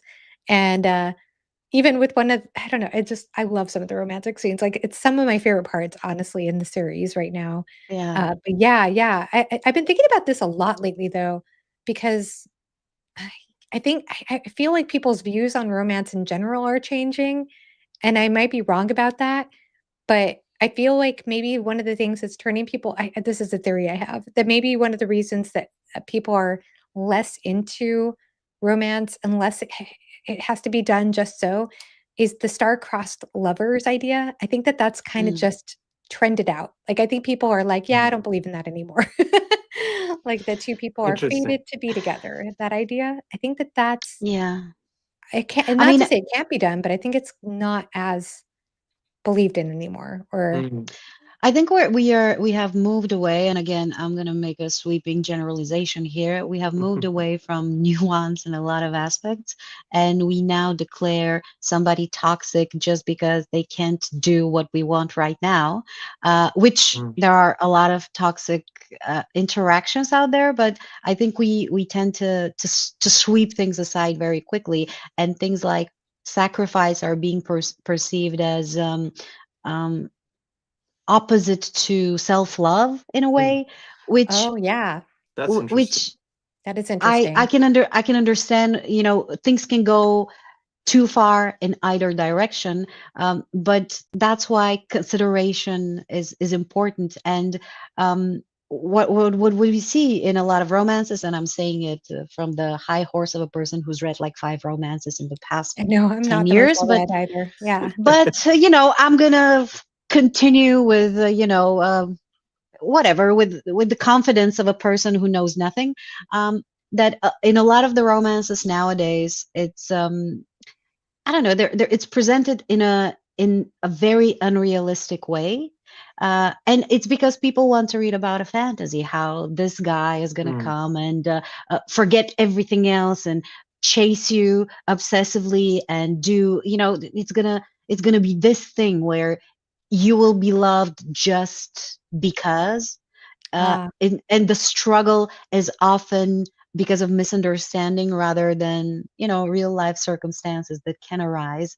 And mm, I don't know, I've seen that in some of the books that I've read. It's more so the what is making us feel um kind of it's the physical attraction. It's the I don't even know the word for that, honestly. Just more of the physical aspect rather than the rest of it. yeah. The challenges that we face, and not just because some guy kidnapped you and now the other guy is going to come save you, but sometimes other difficult things arise, and the focusing on everything else, and having to continue being attracted and loving to each other, even when we feel like we're being wronged. Being loving is the thing that is very difficult. Mm, Acting lovingly in difficult situations, because it's very easy to lash out and focus on your own emotions only. It's a complicated thing, and I understand why most people won't want to read that. Life is difficult sometimes. You just want to focus on the fantasy. You don't want to have to deal with the real life stuff in the books as well. I mhm. understand that. But I find that a lot of the popular romance books nowadays are more so erotica than oh, anything else. yeah. I That has become a thing, and, gosh, that's so well said. I'm just gonna echo, Yeah. the thoughts here that Dave says. So, Sylvia, that's a really deep thought about romantic expectations being put in opposition to healthy self-love. I mhm. think that is something we're needing to figure out right now, because there is so much emphasis about that. Maybe things are swinging, like the pendulum seems to be swinging Yeah, back and It forth. always. always does. Yeah. Mhm. Always. We tend to overcompensate, and that's not something that we shouldn't expect. That's how life works. If you've faced something and if you've been walked over too long, you tend to swing to the other Mhm, end. And if a certain social situation has been prevalent for a long time, society tends to try to overcompensate. I understand that, which is why it's so important that we never make a sweeping statement, but mm. try to take a situation one at a time and consider it from every aspect. It's not easy. If it was, life wouldn't have been so complicated. But that I would be Um, a also way interesting romance book if we really explored that in depth, that yeah, challenge, because it's something that is a journey to try to understand where is the line between being self-sacrificial and having the right kind of boundaries, mm, being tuning into oneself, not losing yourself in the other, but then meeting each other. I think that's a real exploration there. That could be a yeah, really work interesting of a lifetime. yeah. It could I be a I really also cool book in a way. Yeah. Mm, I also wonder how much the characters' ages factors into the depth of the romances. Because you think about, like, especially, let's say a chosen one trope in fantasy or something. You're exploring some characters that are in their teenage years, oftentimes. And there's other books that do that too, teenage, early adulthood, and their emotions and sense of experiential knowledge about relationships is not fleshed out yet. So if we're yeah, looking at their POV, it really would only be surface level. It would be more prone to misunderstandings or not even understanding themselves. So, I think in those cases it's harder to explore romance in a way that would have the depth and nuance that maybe we crave when we that's read fair. those. Yeah, That's very that's fair. so well said. I think that's why I love it in Wars of Light and Shadow too, because the specific female's perspective I'm thinking about, like, I feel Hmm. like she understands where the male Oh character my is God, I coming love from. her. Yeah. Yeah, I love her too. Like the difficult situation that he's Yeah. in, and so Mm, she understands why he is where he in this. Yeah, there's that yeah. understanding there, and it's like it goes both ways. It's almost like nothing needs to be overtly said. It's so well understood. That is such a rare, beautiful thing. I love that. One of the Mhm. best chapters of Yes, romance is Return of the King. Yeah, I know I exactly love what you're that talking scene. about. I love I Lord of the love it. Rings too. Um, let's see, I've not read Zach Argyle's trilogy, but the biggest Yeah. draw I have read his trilogy is because he writes a functional marriage into the trilogy. That's really neat. Ah, I That's I love cool. need that. to. Yeah. I need more characters utilizing those I feel statements. Yeah. Beautifully said. By the way, yeah, speaking of functional marriage, I'm gonna recommend a book that I don't even I don't even know. You won't believe that it's coming from me. And I think it's a self-published romance. It's called Radiance by Oh, Grace I've heard of Draven. that. Yeah. Yes. So it's kind of weird because the characters that are falling in love are from different species, although they're human, technically, both of them. Mhm. But what I love about this book, and there is horizontal stuff in it, but what I love about it, because I skimmed through those, was what you know, sometimes you read a book and you're thinking if you just ask the question and you talk to each other, none of this would have happened. It's the Mhm. Uh, opposite of the misunderstanding. It's yeah. some and you know, it's not like there's no conflict at all, obviously, because a book with no conflict is not interesting, but that's not the point of contention that is being utilized here. These are people that are being honest to each other, say things the way they should be said. They are respectful and understanding toward each other. And I just reasonable, respectful people being reasonable and respectful to each other. This is what I find hot. Wow. Mhm. Yes. Yeah. Wow. Such a It's rare thing. lovely. I really love the relationship, the communication, and it's really functional marriage. It's beautiful. Wow, that's great. That is cool. Yeah, that is really neat. Brian is so funny here. My takeaway here in the last 10 minutes is to write erotica story if people I want to see mean, yours. yeah, you should have been doing that. What are I'm you sure that doing, they would Brian? enjoy It's it. never too late. I there might be an audience You for can be that. the next Chuck Tingle. Uh, yeah, so my issue with a lot of romance in books is it's lazy. Okay, yeah. Mhm. King on Writing talks of projecting your image of something on a reader lessens the impact if they were to apply it to their experience. Mm, Yeah. Yeah. Yeah.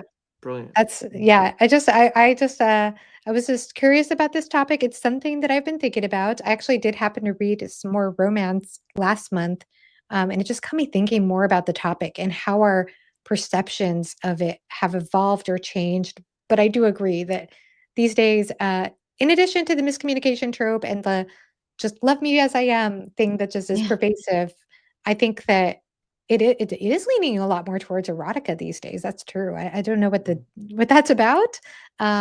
Yeah. Speaking of things that are romantic functional marriages, how many of them do we see in stories? Yes. There's a self-published book that has been recommended to me that deals with the functional marriage. It's called Hills of Heather and Bone, and Mm, it takes place in Ireland. I'm trying to remember the name of the author, Katie something, but, it's been highly recommended to me because it's a fantasy. It's a standalone fantasy. I think there's some necromancy magic, I can't remember, but that we actually have a functional marriage in the story. It follows a functional marriage. So, yeah, really good to know. K Is it K.E. Andrews? Oh. I don't know if I got the name right, so thank you, mhm. Anita. The Hexologist is great. I've also heard that it's really well done in the Books of Babel series, if that's the name. It's Mm. Josiah By Bancroft, I Josiah think. Crawford. Bancroft. Bancroft, Oh yeah. yeah. Yeah. I haven't read it, but I think I know I've heard some people say that the marriages are really good in that. So, yeah, it's just it's an interesting topic. It's a topic of Yeah, interest right now. who could have predicted that this stream would be us recommending romance books? I know. Yeah, I was and it's also something that came up in my thoughts because I just recently finished, Live Ship Traders The Life Ship Traders Ah, trilogy by Robin Hobb. Have you both read it? I can't remember. I'm no, on Mad Ship right now. I have only read the first trilogy, the Farseer trilogy. Oh, wow. I'm so excited for you to I continue. Yeah. have the Life Ship Traders. I Yeah, had it before I had the Farseer trilogy. I just haven't yeah. gotten to it.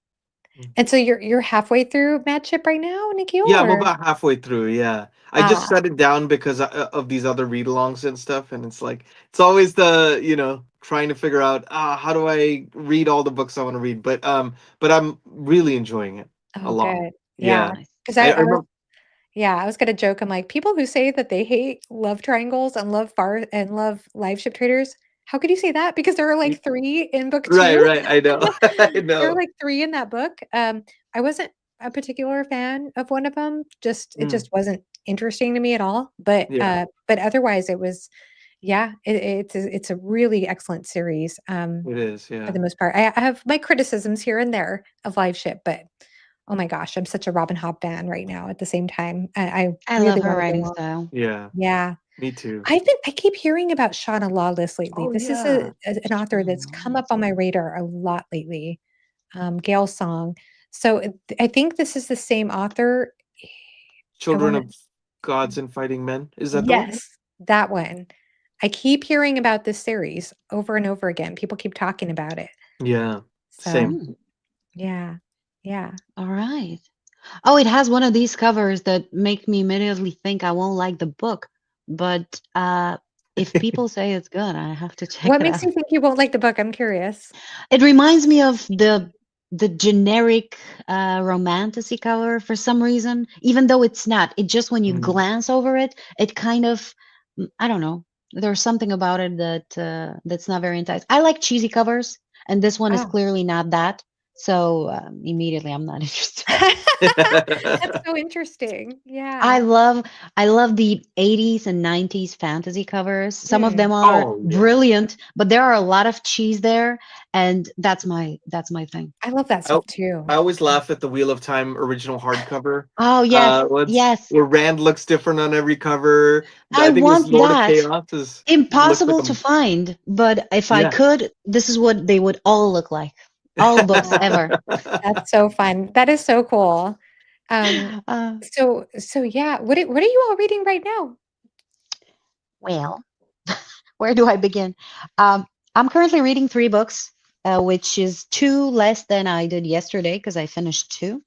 The first one is a very obscure uh, title by the name of A Game of Thrones by George R. Martin, a Oh. very unpopular author. Highly recommend. This is my fourth reread. And speaking of peer pressure, um, it was the opposite. A person in my Discord mentioned that they're reading it. And I was like, oh, we should do a buddy read. And I created it. And then I blamed it on the Nice. Discord. So there. And then the other one is Sharp Ends by Joe Abercrombie, which is a collection of Mm. short stories in his first law world, and I'm enjoying it very much. And That's then great. the third one is Catabasis, Oh, whatever, yeah, Oh however yeah, you yeah. yeah. pronounce that. And I'm not enjoying it at all. Yeah, I've Oh So heard no. really bad things about that one. I already look. I entered it with prejudice because I Yeah, have read Babel by R.F. Kuang yeah, I and did did not too. enjoy it. I had Me started either. Poppy War many years ago and was not enjoying it, so I dropped it Mm, temporarily. I don't like the way she writes characters and the way she writes their development, if you can call it that. I find all of them to be self-centered and whiny, and I don't know. And I want to, can I say preface that after I've already said a bunch of stuff with the fact that she seems like such a lovely person. Oh, yeah. Every time I watch an interview with her, I'm like, ah, lovely. I'm gonna give her books another chance. I want to like her books. Mhm.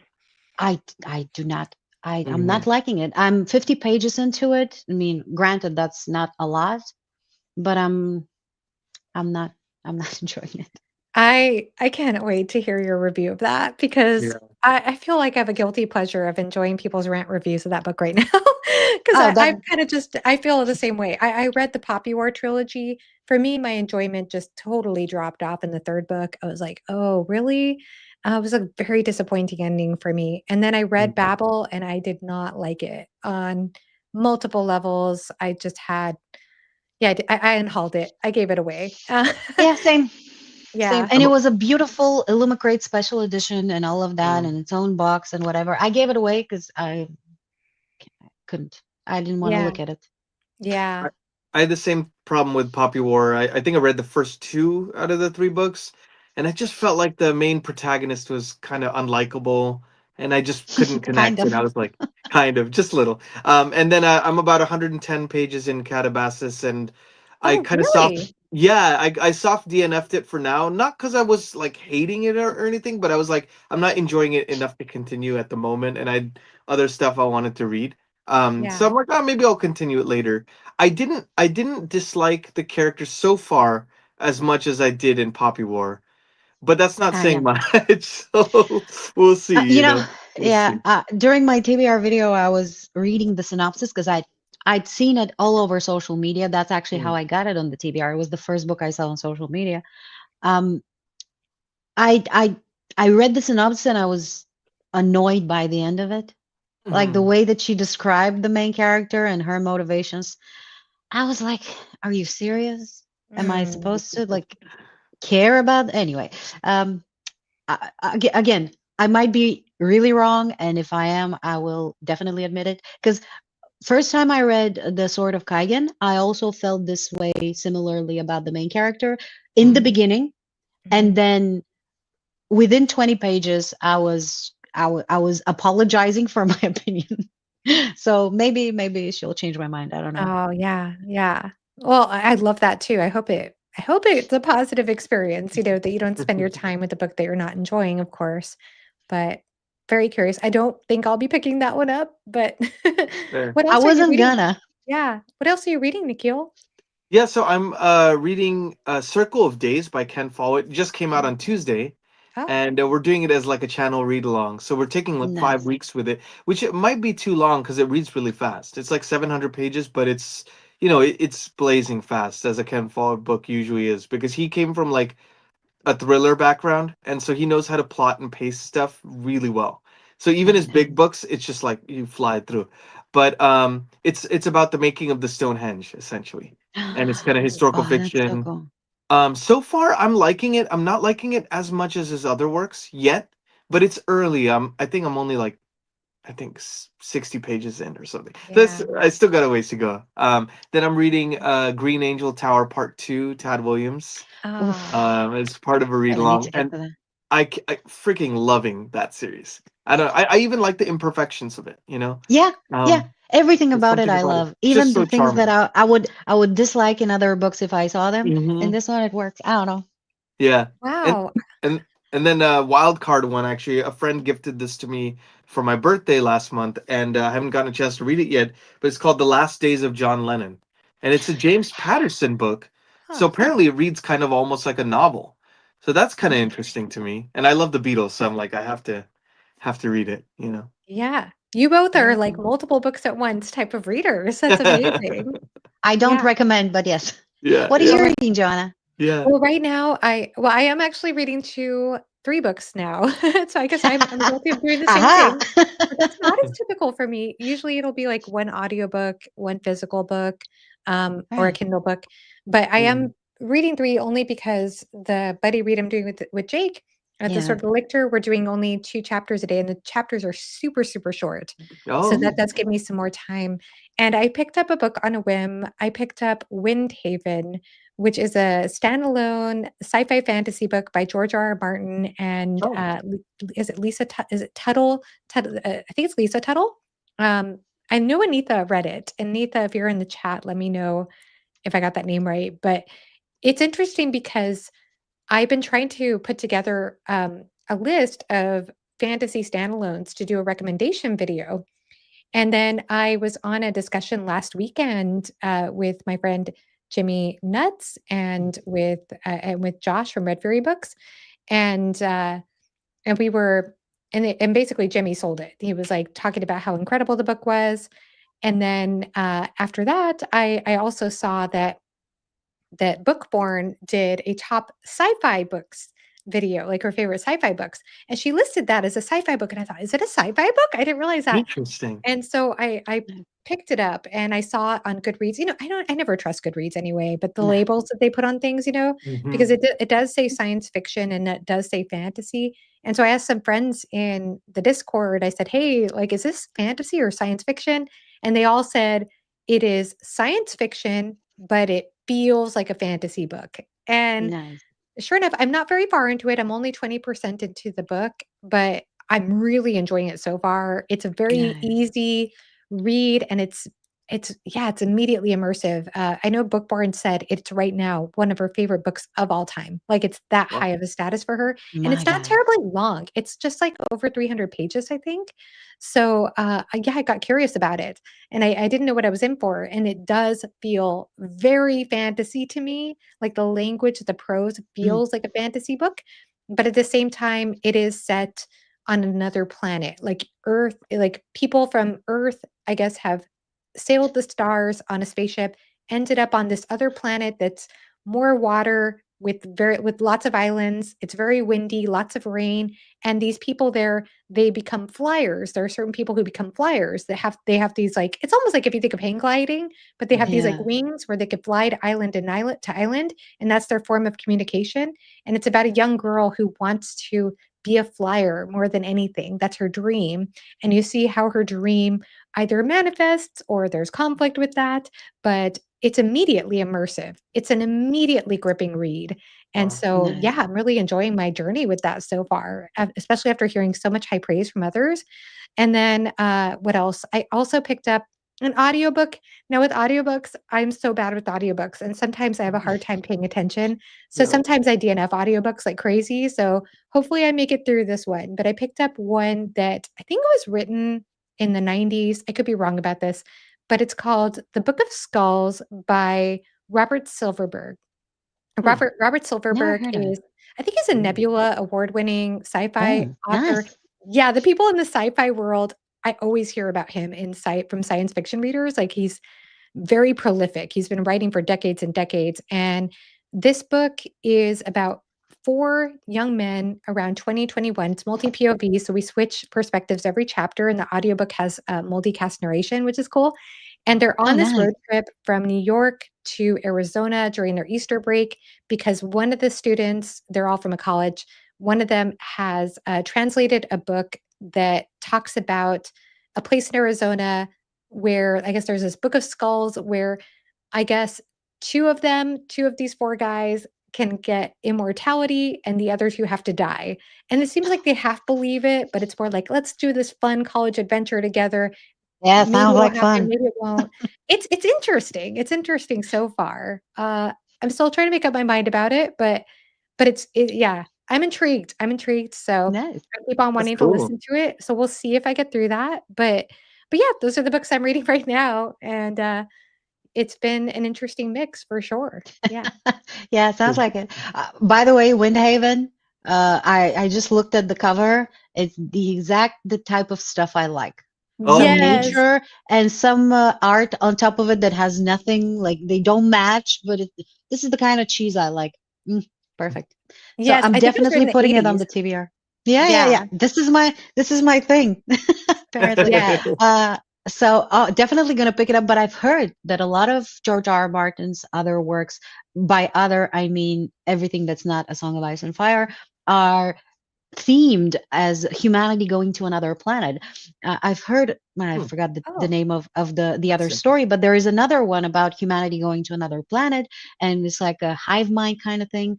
I'm not entirely sure what's it about because I never remember, but I've been planning on picking his other works, and I'm definitely gonna check this one out as soon as I can Yes, get my hands definitely on it. check it out. Yeah. And it's short. The other one I'm actually going to be picking up in October due to a reading discussion I agreed to be in is Fever Dream by George R. R. Oh, Martin. Oh, Yeah. nice. nice! Have I've you heard read it Me about this before? too. one.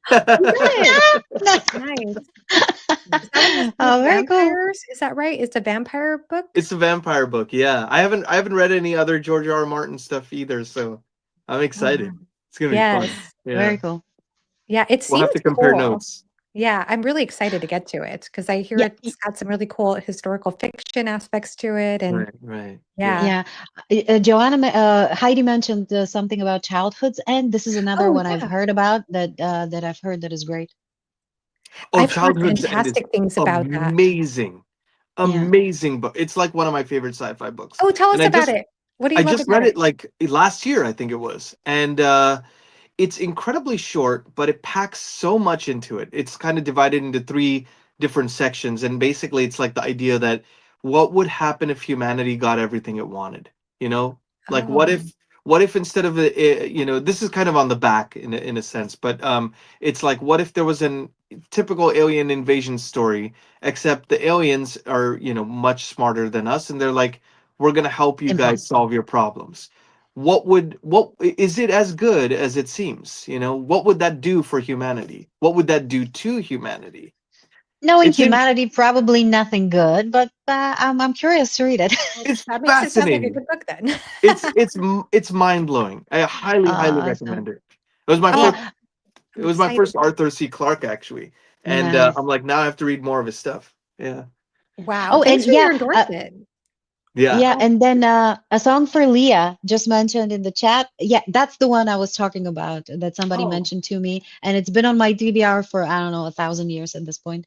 So definitely have to read it. oh, cool. Nice. Sweet. I Yeah, love these recommendations. I need to write down a list of all the backlisted fantasy that I want to read or backlisted sci-fi for that matter. Hmm. Because yeah, that's also my thing too. I just I'm so grateful for like modern fantasy pushing the genre, doing new things, getting more voices involved. Like that's yeah, so important. I love diversity in stories. I think that's really, really important for the genre to grow, and I'm so grateful for that. But as far as like the type of writing that I enjoy the most, I really do enjoy backlisted stuff because of the yeah. I Me don't know, too. just the richness and the depth to the exploration that I Me feel too. like sometimes I don't quite get as much of in modern fantasy these days. I'm not saying it doesn't exist at all, No, no, no.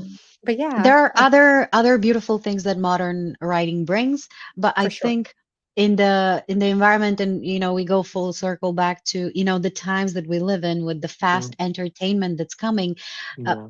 Literature, like everything else, has to compete for attention, and in order to do so, inevitably most of it will turn to algorithms and keywords and key topics. So Yeah. it becomes kind of universal. The most of it becomes kind of very similar to each other, which is obviously we understand where it comes from, but it's not a great thing. So Mm, despite the push for diversity, often we end up with the same things just because it's what sells. Yeah, 100%. yeah. Yeah. I'm glad that we all agree about that. That's fantastic. That's so well said too. And that's also a topic I'm so curious about right now too, is like how algorithms and how all this stuff is affecting publishing, the publishing industry in general is an interesting thing to explore, isn't it? Yeah, Yeah. yeah. October is a time to read some atmospheric horror. Nice. Hell House, Something Wicked This Way Comes. I heard so many Nice. fantastic things about that book. I have I that on have, deck for yes. October. Yeah, Something Wicked This Way Comes is a thing that I've been staring at for a very long time, and wondering whether, this is going to be like a rite of passage. This is a thing that I Hmm. need to read in order to say that, yes, I am a horror enjoying person, let's say. Yeah. Because I've heard that it's scary. And I would like, because there are scary books that, people say, oh, this is very scary, that I read. And I was like, oh, okay, I guess Yeah. not really. It's atmospheric, but this is a thing that I've wanted to read for many years now, and maybe this is the year I'm going to do it. Nice. Yes, I need to read it. I don't know. I don't think that's gonna happen for me this year, sadly, but it Yeah. feels like it does need to happen in October. I'm So, doing it in October. Yeah. oh, well, you too. I'm excited to watch what you both have to say about it. I No mean, I'm pressure, but saying only October, pleasure. but I already have three buddy reads lined up for October. And you have a Words of Light and Shadow book to read within 2 weeks. So, Exactly. And Yeah. what else? Oh my God, there are so many things. I need to start writing these down. Oh, and we're reading A Clash of Kings in October as well. Oh, So oh, nice. yay. I love all the Song of Ice and Fire books. So that sounds Yeah. so yeah, fun. Me That too. sounds I so love fun. them. Love rereading them. On this reread, so many new things came, like, but were brought up to the surface, like all the Mhm. dreams and the symbolism in them. I mean, I've noticed it Oh, before, but yes. this time I really sat down and tried to analyze them. And there are certain scenes there that are so well foreshadowed, and like when Yeah. you know what's going to happen, you get these chills before it even happens. So good. And we were even talking about the writing style and how this story is great, but why it's so readable is because the writing style is so enticing. it's Mhm. It it's is. easy to get. It's both atmospheric and beautiful, not too complicated, just pulls you in. Doesn't There's a lot extra in it, but it doesn't feel like it's extra. I don't know, it's just I so good. completely agree with you. Martin is brilliant at hiding things in plain sight that you don't see until you reread it, but Mm. it's also odd because the writing style is so accessible, and Hmm. at the same time, since it's super, super accessible, it doesn't feel, anachronistic to the setting and time. It feels authentic to the way people would talk during that time. Like, there's Yeah, something about it that feels like, yeah, it fits, yeah, so the way he does that combination of things, I think is incredible. Like, I think it's easy yeah, to underestimate, like, "Oh, well, it's just easy to" well, just because it's easy to read doesn't mean he's not doing a lot of different things. Mhm. So yeah. I especially with character voice, with everything. So, yeah, I completely agree with you. So, yay. Oh, that's so cool. Well, I Anita, Yeah. yeah, you're right. So many books, so little time. so little time. Yes. Thank you, Anita. Definitely so true. Hell House, A Hellbound Heart. Oh. Interesting. Cool. Who And are these yeah, books by? I don't know. So, Hell House and Hellbound Heart? Hellbound Heart. Was that Clive Barker or somebody? Yes, yes, Is it it? is. Yeah. That is an All author I still haven't right. I think I've read one book from Clive Barker, but I need to go back to his other stuff sometime. Mm. I'm reading Zelazny. Nice. Oh, yeah, yeah. This is apparently Ooh. another one that you have to read in October. Oh wow. Yeah. All right. I mean, we need to I'm do taking something, add more notes. days to the month, maybe. Yep. What do you Yes, guys think? we do. I We think I'll just do. sleep less in October. That's fine. Can we Yeah. do October until the end of the year and then move on to November and December? It does feel like a very special reading month, doesn't it? Yeah, October. There's something about it that feels like a yeah, special, like you cozy, need, like this is the dark. prime time to just dig into a book, to get Yeah. cozy with a Yeah, book and to It's really the feel, weather change. Well, yeah. yeah. not much for LA. It's like 80 degrees instead of 90 degrees, you know? Um, no leaf changes here, but Ah, I just put on like rainy October ambience, reading ambience on YouTube gaslighting on the big yourselves. screen. Exactly. Funny. Oh, I love it. I love it. We're just starting to see some effect of autumn here.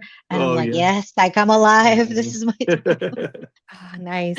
Yeah. Yeah, it's definitely starting to come here. I do live in a Mhm. place nowadays that has some seasons, which is cool, but Nice. but I've lived in the Uh, Southwest before, so I know what it's like to be in October and it's I still don't think I really could Right. hot. survive that. I detest summer. Don't tell anyone. And every time summer comes, I dread it with my Mm, whole heart, and dream about moving up north or something.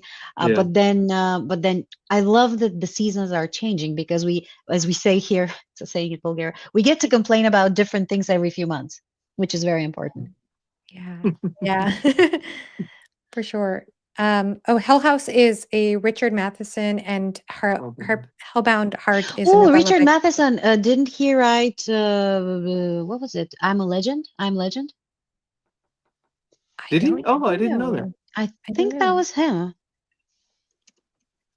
Barker is quite literary, reading his books now, 30 short stories. Cool.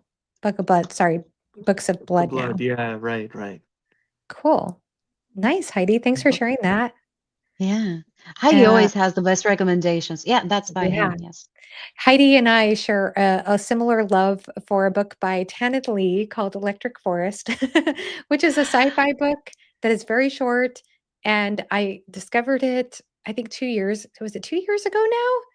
I want to say I read it 2 years ago, and I was like Mm, completely blown away. Just blown away. The prose, the storytelling, everything about it. Yeah. Just one of the best hidden gems I've ever read. All Wow. right, adding that one too. I would love to hear your thoughts if you get to it. It's short too, but yeah, it's completely. I was like, dang, this is incredible. Like, how come I've never heard of this? Yeah. So I have kept you all for like over 2 hours, and I want to be mindful of your time because I was like, In oh, two we'll keep this hours. for like Wow. 90 minutes. But man, I feel like I could easily chat with you too for It's so so much fun. longer. Yeah. So much longer. This has been Um, such a blast. it has been I such a blast. Thank you. That makes me so happy. I was just so that's like the most important thing to me is that my guests have a good time, and I just thoroughly enjoy talking to both of you. Just consider you both such lovely, wonderful people, obviously very well read, and also expanding across not just fantasy but many genres. Yes. Nice, nice. I know Heidi's been nice. shouting this on the rooftops too. Oh, Yeah. cool. Yeah. Nice. For sure. I think everybody needs to read Tanith Lee, but especially Electric Forest for sure. Mhm. So thank you. And thank you, Anita, for being our wonderful moderator in the chat Yeah. and just lovely person in the chat in general. And thank you all so much for joining us for episode number 40. Loved having you all and have a great rest of your day. Bye bye. Bye. Bye.